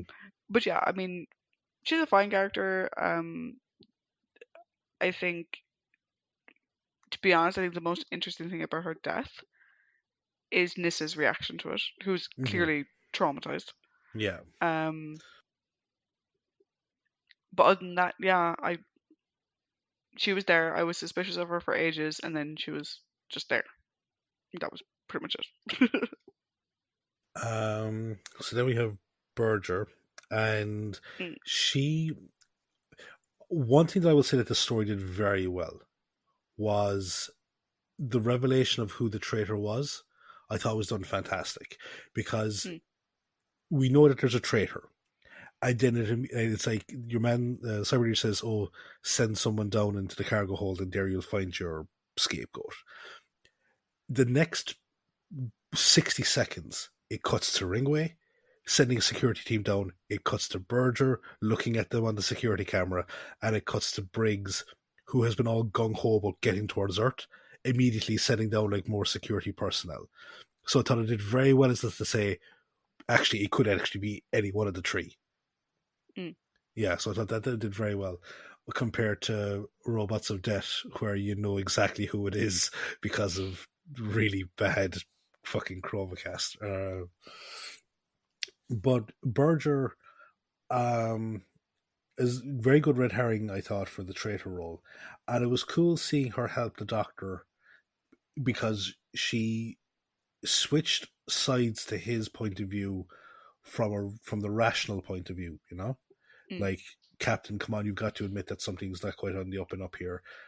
Maybe we should listen. And then she ends up being held to him, and it's not just because she's an extra pair of hands; it's because she's actually quite intelligent. Yeah. She helps him tap into the stability field for the antimatter. She also helps Adric trying to overcome the navigational control component. So I really do appreciate it when female supporting cast and like they're in like on ship roles and stuff like that. When you actually get to see them utilize their intelligence, I think that's really Mm. cool. Yeah, I'd agree. I think Berta is actually a really interesting character. I actually wanted to see more of her. Yeah. Um, after the sort of Starship Troopers cannon fodder that we had of Scott's platoon or whatever. Yeah. To see Berger, I really wanted to see more of her. And I'll get to this more in my overall, but the fact that like she's not exactly like she's an older woman. I say older, like as in like older than we would normally see represented when we have women in the show like this. Usually, Mm-hmm. a woman on a ship would be like an actress in like her 30s or something. Whereas this lady is clearly, I'd say, 50s, maybe late Maybe 40s, early four. 50s. Maybe 40. Um, but I love that she is the most competent person on that Mm. ship. Yeah. But she's not afraid to call people out. You know, she calls out Briggs when she needs to. She tries to advise Ringway from her perspective on how to not get up Briggs's nose or whatever. I think she would have been a very effective leader. I love the way, like I said, I love the way she worked with Adric. And again, the fact that like she was like, you know, she's the one that gets him to come away. Really, like you're like, I know that you've got Scott saying it's an order or whatever, but like she doesn't try to order him or whatever. She just cares about him. Do you Mm-hmm. know? Yeah. Which is really quite sweet. And I sort of imagine like of the three of them that were then in the escape pod, I sort of imagine that knowing what's going to happen to him probably hit her the worst Yeah. because like, and we'll get to Briggs in a second, like, but like I don't think Briggs really gave a shit about anybody. Um, Um, I don't know. I think that I disagree with that. But we can talk more about that when we get onto Briggs. yeah. But yeah, no, I thought she was a really interesting character, and just to your point on like the representation, and I was going to say this in my overall, but I'll say it now. I do think this story had very good female representation for the most part. Mm-hmm. Um, Women were well represented in Scott's group. They were leaders. They were senior officers, etc. Although that one senior officer at the start, like his right hand or whatever, Mm-hmm. like her helmet was way too big for her head. Yeah. Poor Petal. Like if anyone ever like clocked her in the head, her head would be ringing. Like but there was very good representation across the board. I think of women, and Berger is a really good representation of that. Yeah. Um, and then we have Scott. Yes. And keeping with our aliens analogy, he's definitely more of a Hicks than he is a Gorman. Yes. Yeah. You got the sense he was going to be a bit of a Gorman at the beginning. Yes, absolutely, because he came across as like this very narrow-sighted military boor, essentially, And so it's like, to the doctor, like, you're like, well, you're here, it's got to be you. Fuck evidence, like it's got to be you. Mm. But as it goes on, like, what is it? Yeah, episode 2, the doctor's like going, "Oh, I'm going to find the source of this signal," and he's like, "Well, it's my responsibility to protect Earth, so I'm going with you." And then, to me anyway, his responsibility then included the protection of the TARDIS crew. Mm. Like, whatever about his duty to keep Earth safe, the Doctor, Adric, Tegan, and Nyssa all became his responsibility as well. And I like that he was doing whatever he could to make sure that they were all safe. I really enjoyed his interactions with Tegan. Like, he didn't treat her as a hindrance. He treated her as one of his squad, essentially, when she volunteered to come along. And I did like his interactions with Adric at the end, because, as we said, the whole thing, like, and that's an order. He didn't say it. It was kind but firm at the same time, There was a respect there. It wasn't Yeah. just someone spouting it. There was a respect there to it. Yeah, exactly. And I think one thing that I would have loved to have seen is actually, rather than just the voiceover of Scott saying that Adric got left behind, I would have loved a Mm. cutaway to Scott saying it to the Doctor. Yeah. Yeah, I'm going to take back what I said about Berger. I think that was more about Briggs than it was about Scott. Actually, what I said about Berger being the one who felt Adric's death the most. Yeah. I'm going to take back. I think I had Briggs in the brain. Um, Well, I think like and that's why I kind of disagree with you about Briggs as well, because I think all of them felt it in some capacity. yeah. I'll explain my thoughts on Briggs in a second, though, on why I said Yeah. that way. But I am going to take back including Scott in that. Um, I agree with you. I think Scott, somewhere down the line, I think Scott has a bit of a Lethbridge Stewart in him. Yeah. Oh, Um, and it's not just because of the mustache. Um, no, no. because But there definitely is a sense of the Lethbridge Stewart in him, in the sense that, like, he is a bit quick to react, quick to judge, but there is duty. There's a duty of care. Um, and the reason why I took back what I said is that, like, I was just thinking about it again, and like you said, like, when he was telling the doctor that Adric was left behind, he's the type of guy who has a no man left behind mentality. absolutely. And like Adric was in the pod with them, do you know? And then he wasn't. Yeah. So I do think that like I said, I was taking back a bit what I was saying a while ago. I think I was getting a bit caught up in it, but um I think it hit him very differently hmm to how it would hit Berger, Yeah. because I think in the way that he said to Adric, that's an order. Like I said, it wasn't a scream. It wasn't to go back to the Wesley Crusher analogy, it wasn't a shut up Wesley Yeah. type of thing. Um, it was, I'm treating you like an adult Yeah. and giving you an order because it's my duty to protect people. Um, and that makes him one of his platoon, not just a civilian. Like Yeah. you're part of the group, and you got left behind. I do like his dynamic with um Tegan. I think that was really good. Um, I I don't know why. I think it's because I've been rereading the Lincoln Rhyme series by Jeffrey Deaver at the moment. I did get a bit of a sort of like um Sax and so in if you've never read the Lincoln Rhyme books by Jeffrey Deaver, um it's what the film The Bone Collector was based on. And the female cop in that series, Amelia Sachs, she works with Lincoln Rhyme. She is a uh, she runs crime scenes, pick up evidence, whatever. But she also has she's a bit of an adrenaline junkie, and so she often puts herself on the takedown team. hmm Like she's crime scene, she's meant to be at the end, but like she wants to be the first one in the door and whatever.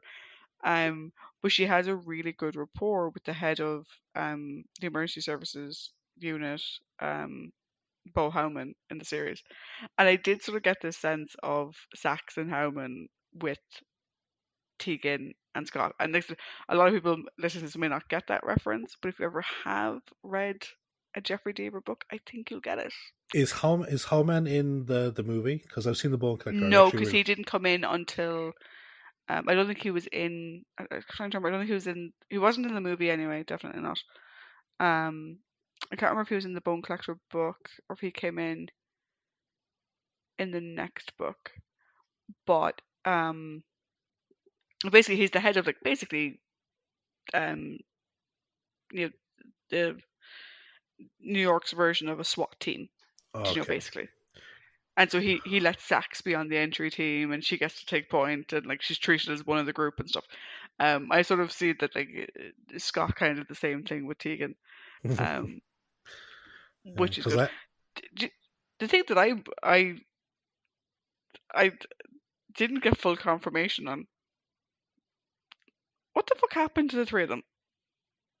I'm going to presume that that will be picked up in the next story. It fucking better be, because correct me if I'm wrong, the freighter was already going back in time. Yeah. So they ejected. They clearly didn't go down to Earth. No. Or maybe they did. Maybe they did, but which case they're fucked. And I'm like, I literally just thought about it. I was like, No, does the next episode pick up straight away? Is the Doctor and them going to pick them up? Because I'm trying to actually remember, and I think otherwise those three fuckers are floating around in an escape pod forever. will repopulate human society. um, I know. I'd have a feeling that they probably,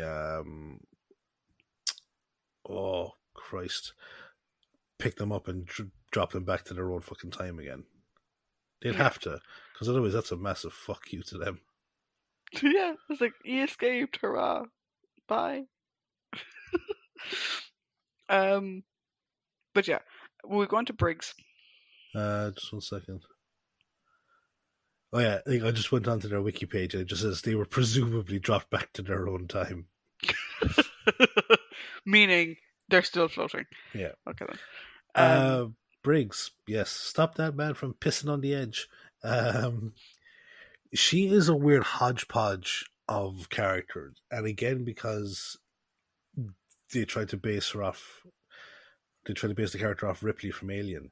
She actually ends up being more like a combination of Ripley, Parker, and Dallas. Because of this whole thing of like the monetary obsession, like I'm not going to lose my bonus, all this type of shit. And then it's like, no, we're just going to go straight to Beeline for our, like fuck all this exploratory and investigation type shit. And then at the end, it's like she kind of stands to when she realizes that things are bad.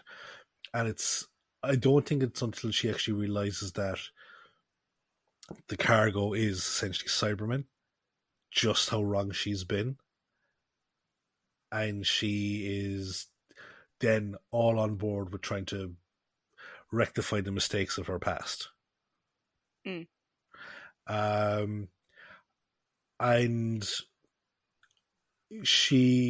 the reason I disagreed with you about the thing with Adric is that she stops calling him boy and refers to him as Adric.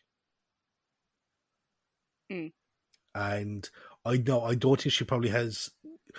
I wouldn't say like that she would feel as impacted by his death as Berger or Scott, who knew him longer. But I can imagine her kind of sitting down, collapsing into a seat in the thing and just thinking, that poor boy, Yeah, like, my thing with Briggs, right, is because going back to the baseline, right, Ripley in Alien is a very interesting character. Mm-hmm. Because she's a badass, she's second in command, but she's by the book. She's very by the book in how she does everything. Technically, she's third in command, I think, because I think Ash is second officer. Ash will fuck. Sorry. Ash. So not Ash. Kane. Is Kane second in command? I think so, because I think maybe it's because she was left in charge of the ship when they went out. I assumed. Because she said when Dallas or Kane are off the ship, I'm in command. Oh no, true. Fair point. Okay. Anyway, she is in a command position. There we go. But she's very by the book.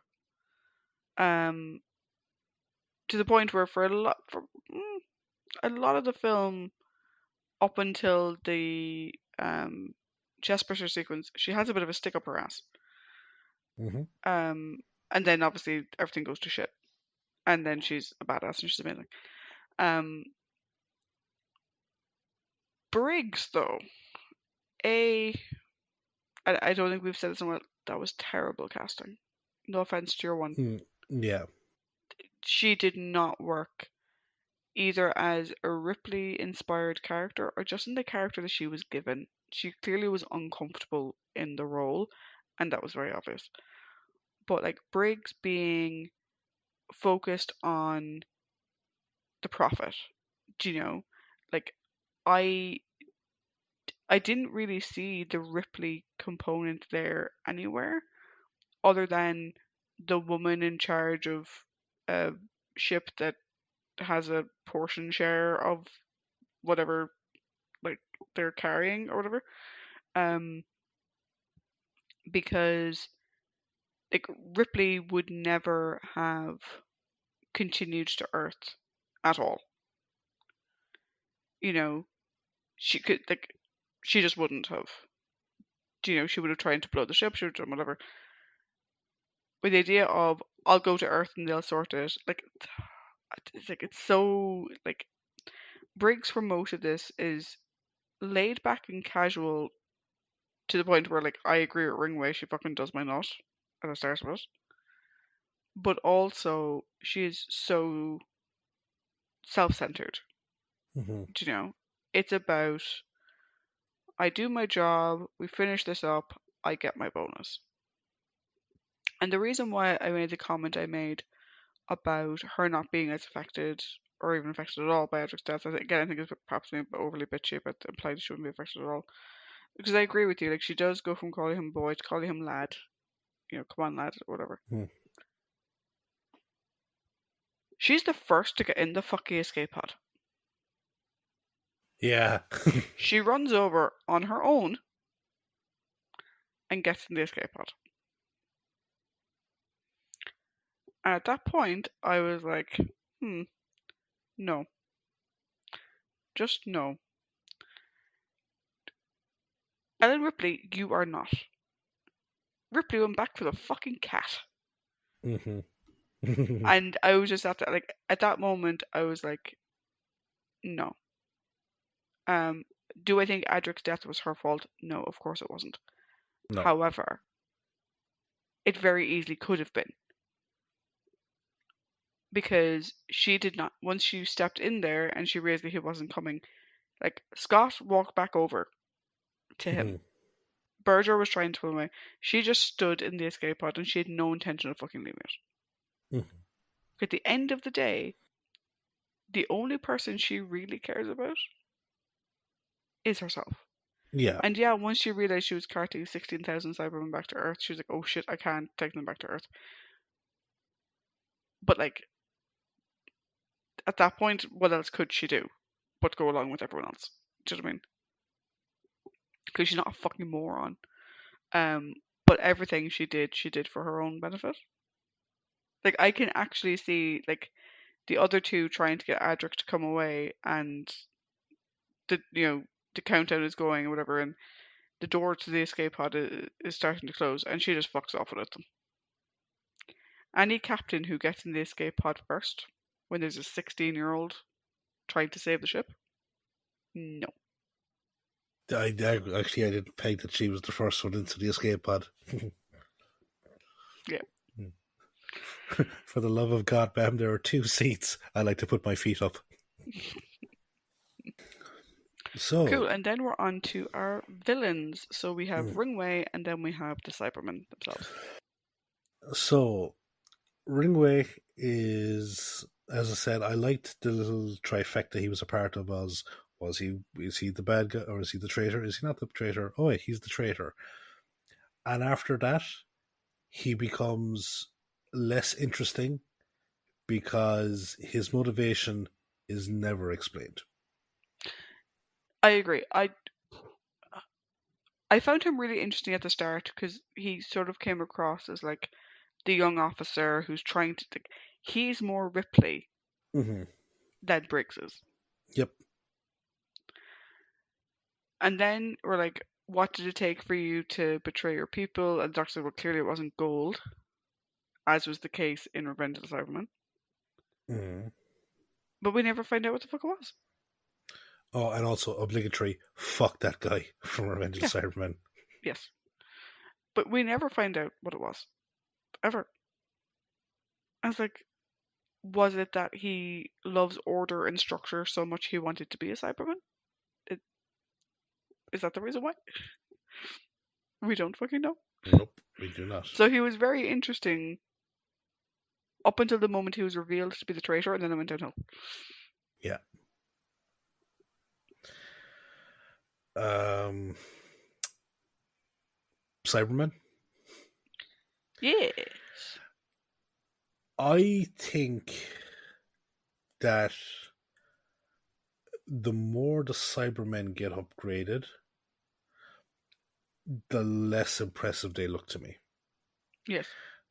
And I know that this is only the second story that we had with them in color, but I'm actually starting to see the prop nature of their makeup more so than I ever did before. Yeah, the inclusion of the human mouth, Mm-hmm. I think, was unnecessary. Mm-hmm. Because it shows that the rest of it, like, because I always envisioned that, like, going from 10th Planet to this, I assumed that that face casing was, like, fused to their fucking face. Yeah. Whereas here, you can tell it's clearly a helmet. So the way I always saw it was that the eyes can see. But here, it's like if I held my glasses, like, a half an inch away from my face, Mm. I wouldn't be fucking able to see anything. The biggest problem with it is that, and I was thinking about it, and if you go back to the original Cybermen, and it's like that sort of mesh Mm, glove type thing, they would open their mouths, but the dialogue that was coming out of it didn't match the mouth movements mm, because of the animatronic nature, right, the cyberized nature of their mm, voice boxes. You could have done something similar here, where you could have had, like the see-through section, and you mm. could have seen the actual human chin going, but don't actually have the actor speaking. Do what they did Yeah. before. Desync the dialogue, because then you get an actual more robotic or cyberized feel to the whole thing. Yeah, like if you think back to 10th Planet, what's 10th Planet? Maybe it was Moonbase. When the Cyberman take off his glove and you see the human hand. I think that's 10 Planet, because in Moonbase they had the weird pincer hands. Oh yeah, so it's 10th Planet, where you see him take off the glove and he has the human hand. I think that was way more effective at showing that these people were once human Mm-hmm. or human-esque than being able to see half their face. Yeah. And the other big issue that I have with them is that there's actually so much emotion in their voices. Yeah. And it's like, no, the whole point of it is that they're devoid of emotion. Like, Daleks, they have emotion, and all their emotions are rage and anger and so you can get, like, that's perfectly fine for them to have inflections. But for the Cybermen, we've been told the whole time is that they are devoid of emotion because all they rely on is logic. Why are you giving them emotional tonality in their voices? I mean, like, at the end, when that Cyberman shoots the thing and laughs, it's fucking creepy. But a Cyberman wouldn't laugh. No. No, like the thing that was actually the main thing I wrote down was they're very emotional, which is particularly striking when they include the archive footage of Doc Bill saying that they're emotionless. Yeah. Like, well, you could have picked any other clip of the first Doctor talking to the Cyberman, and you picked the one where he's egging them on about their emotions Mm-hmm. while they're being very emotional.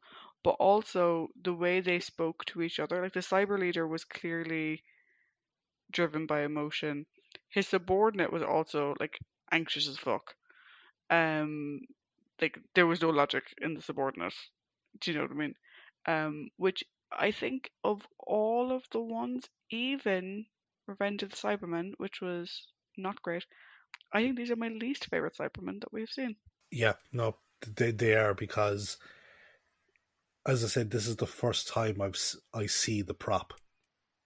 Yeah, Like, for me, my immersion is broken because of the design choice, and again, I'm not going to blame the actor, because I'm going to blame the direction. yeah. Yeah, they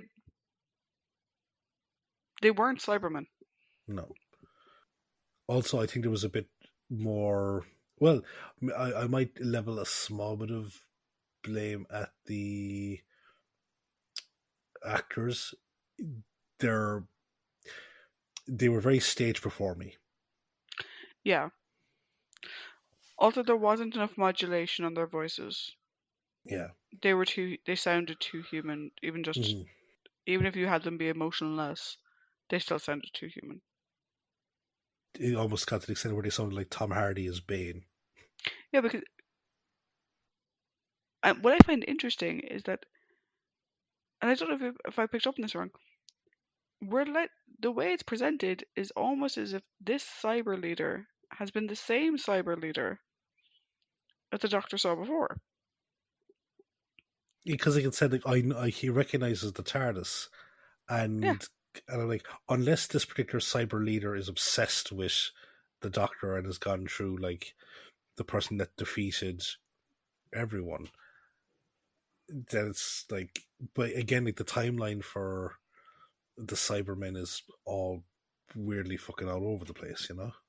yeah. It just struck me as really really odd. Um, and like I was even trying to remember in like Earth's timeline, was Ark in space before Revenge of the Cybermen, in the sense that was Space Station Nerva adapted to be Nerva Beacon? Because if that's the case, then this cyber leader is too young to remember anybody. Yeah, no, Revenge of the Cybermen takes place after Earth has been recolonized. Yeah, so in that case, this cyber leader is too young to remember anything. Or wait, is it after Earth's recolonized? Fuck, I have to take a look. Sorry. I, I think it is because I think they repurpose Space Station Nerva. Oh no, they do, but or actually,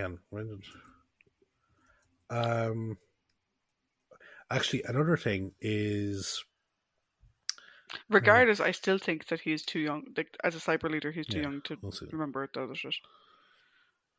Yeah, so they arrive back at a later point in time because it's now operating as an orbital beacon. Yeah. So how the fuck does this cyber leader know anything about what happened in Revenge of the Cybermen? Yeah, it's fucking weird. But another thing as well, the Cybermen's plan is kind of fucking dumb Yes, it because is. there is a conference on Earth to write into action a military alliance to defeat the Cybermen.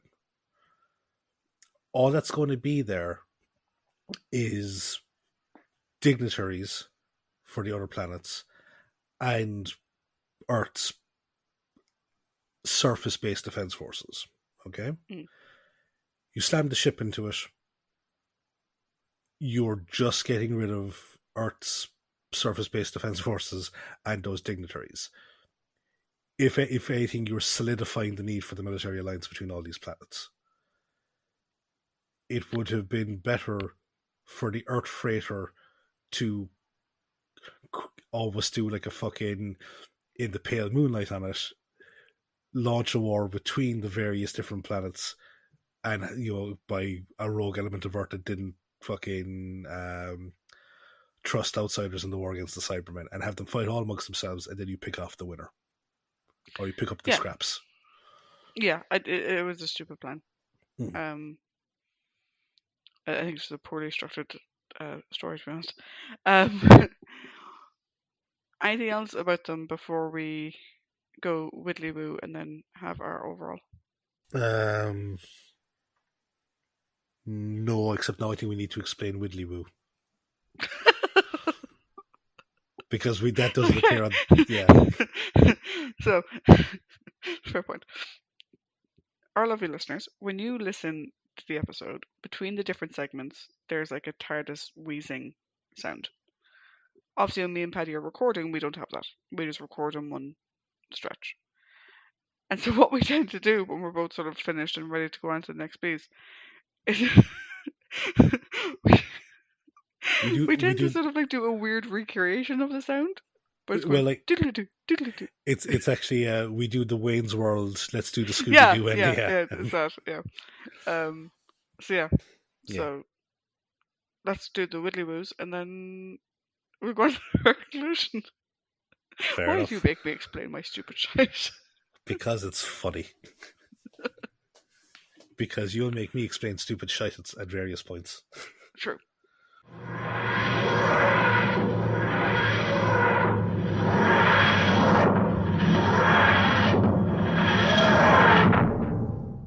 So we come to the overall section where we each give our final thoughts on the story and give it a score out of 5. But before we do that, Yes. I did get it wrong. Revenge of the Cybermen chronologically comes before Bark in Space. What is it? Yeah. I thought they repurposed Nerva Beacon, which is why it looks really run down. No, so according to the wiki page, it's in Ark in Space is set in about the 30th century, Hmm. whereas Ark in Space is set in the 61st. Say that again. It's set in the 30th century in Revenge of the Cybermen, Yeah. and it's set in the 61st century in Ark in Space. Okay. Okay. Yeah. Either way, this story Yeah. is in the 26th century. Yep. So he's still a cyber baby, and I don't know how he knows the things he knows. Yeah. I don't know. It's all Yeah. widdly woo nonsense. Anyway, Paddy, what do you think of the story, and what's your score out of 5, Melv? All right. So, overall, between the jigs and the reels, and when all is said and done, I actually enjoyed the story. I really enjoyed it. I liked the mystery pacing for the first episode. It was very tense and atmospheric, and there was a good claustrophobic nature to it. I also liked the claustrophobic nature of the Cybermen on the freighter. You know, and like just kind of just going up and down the cargo holds, and I thought those sequences where they were showing like advancing through the barricade and going to the bridge, thought they were all really well done. I think the actual what is it? The scene direction was really good here. That was excellently done. I thought, the camera work was done really well as well. In terms of a companion debt for Adric, I think it kind of takes top prize at this stage, as we don't see Sarah Kingdom's one, where we interpret it based on the images that we have. But I think with Adric's one is just the whole scenario surrounding it. It just kind of, it's just a punch in the gut, you know. And again, Matthew Waterhouse, I thought he gave a very good performance on his way out the door. The supporting cast, I thought for the most part did a really good job. Scott and Berger especially, I really enjoyed their scenes, and even like the one that played Briggs, like she had some good moments, and I think even when she was the despicable character, I thought she still kind of gave a good performance in that capacity, you know. That being said, like, I did think some stuff was underdeveloped. Like Kyle, there was, as you said, like she seemed a bit sus, but then that eventually led to nowhere, and then she's just an unfortunate casualty. But because she's so underdeveloped, it's hard to kind of get the full impact of that. We did have a good performance or a good outing from Tegan. Granted, no, she wasn't in the driver's seat for it, but she was there. But with Nissa, I wanted to see more, especially given what happened to Adric. I felt like she should have been the opportunity to be on the bridge as well, and be him to say goodbye and I'll see you soon type thing. But again, as I said, that's kind of down to, I feel, a failing on the writers not being able to handle that big of a TARDIS crew. And like the Doctor himself, I'm not like, I don't think that this is a good Doctor story because just how annoying he is in the first episode, and then he doesn't have a huge impact for me as the story goes on. He has like one or two good interactional moments, but other than that, it's like, nah, it just kind of fails to connect.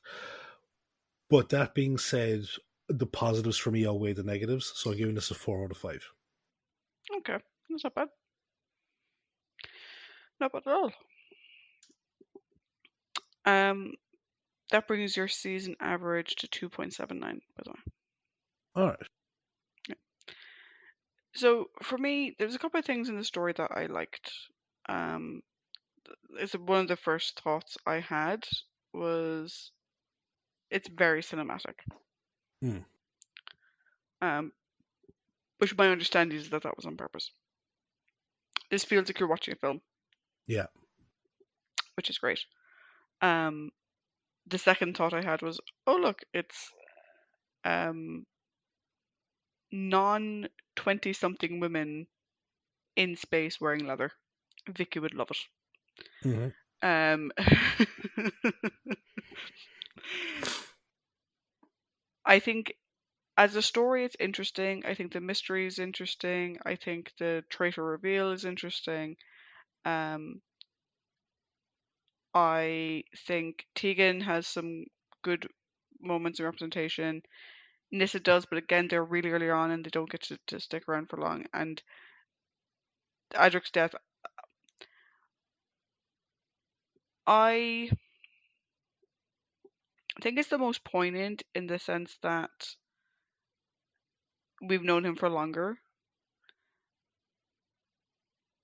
And I think for me, the emotional gut wrench of it isn't even the Doctor and Miss Tegan having to watch the freighter um, crash, basically.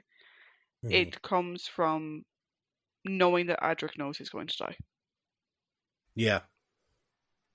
He's a 16-year-old kid who's holding on to something. I don't know what he was holding in It, his it, hand. it's like a piece of rope, Yeah, I wonder if it was like part of his belt off his top or something.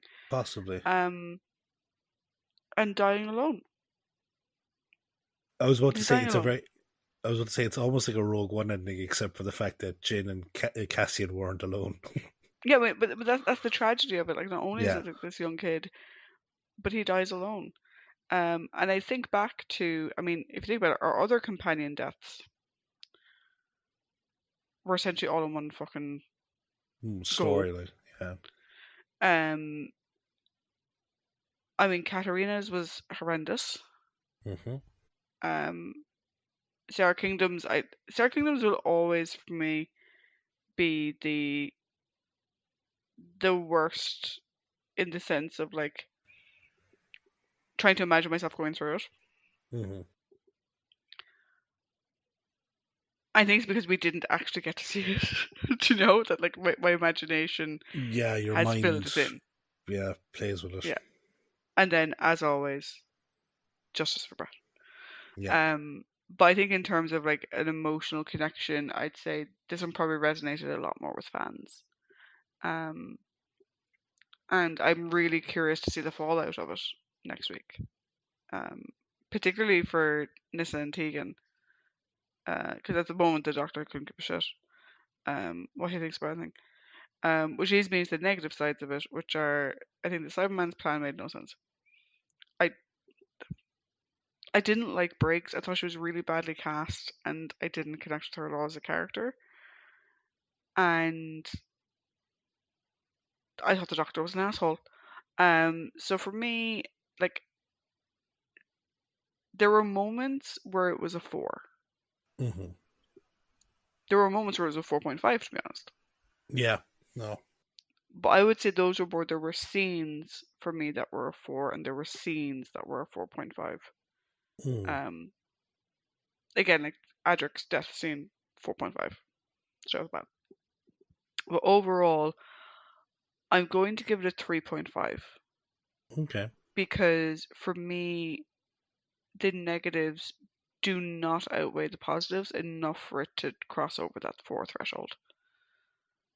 But there was a lot of good in it that doing below 3.5 seems like I'm doing a disservice.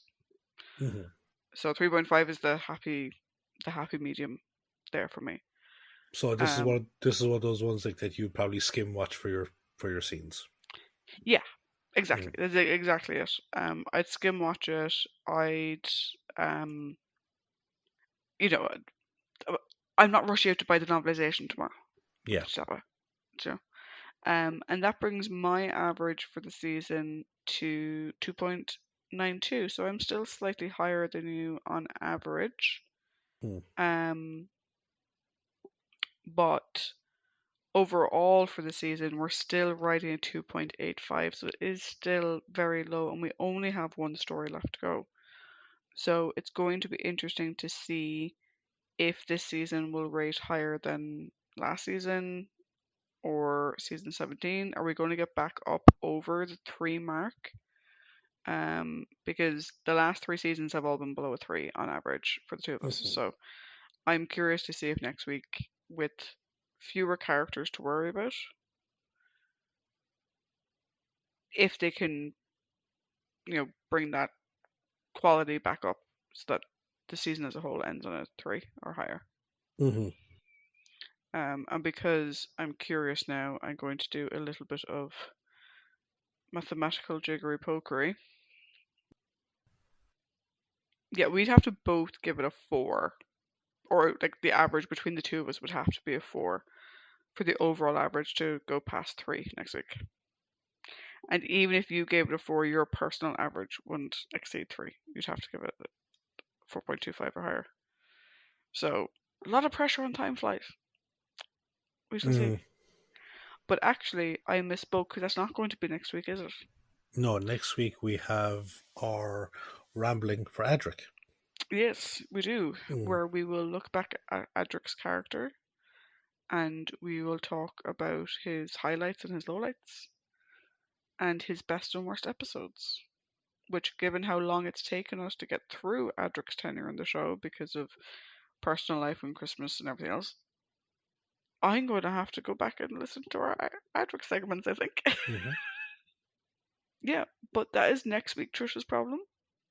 For now, I'd say we leave it there. Love to hear everyone else's thoughts on this and your thoughts on Adric before we discuss them next week. Paddy mentioned the socials at the top of the show, so you can reach us there.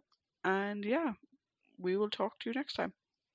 Till then, Bye bye. bye.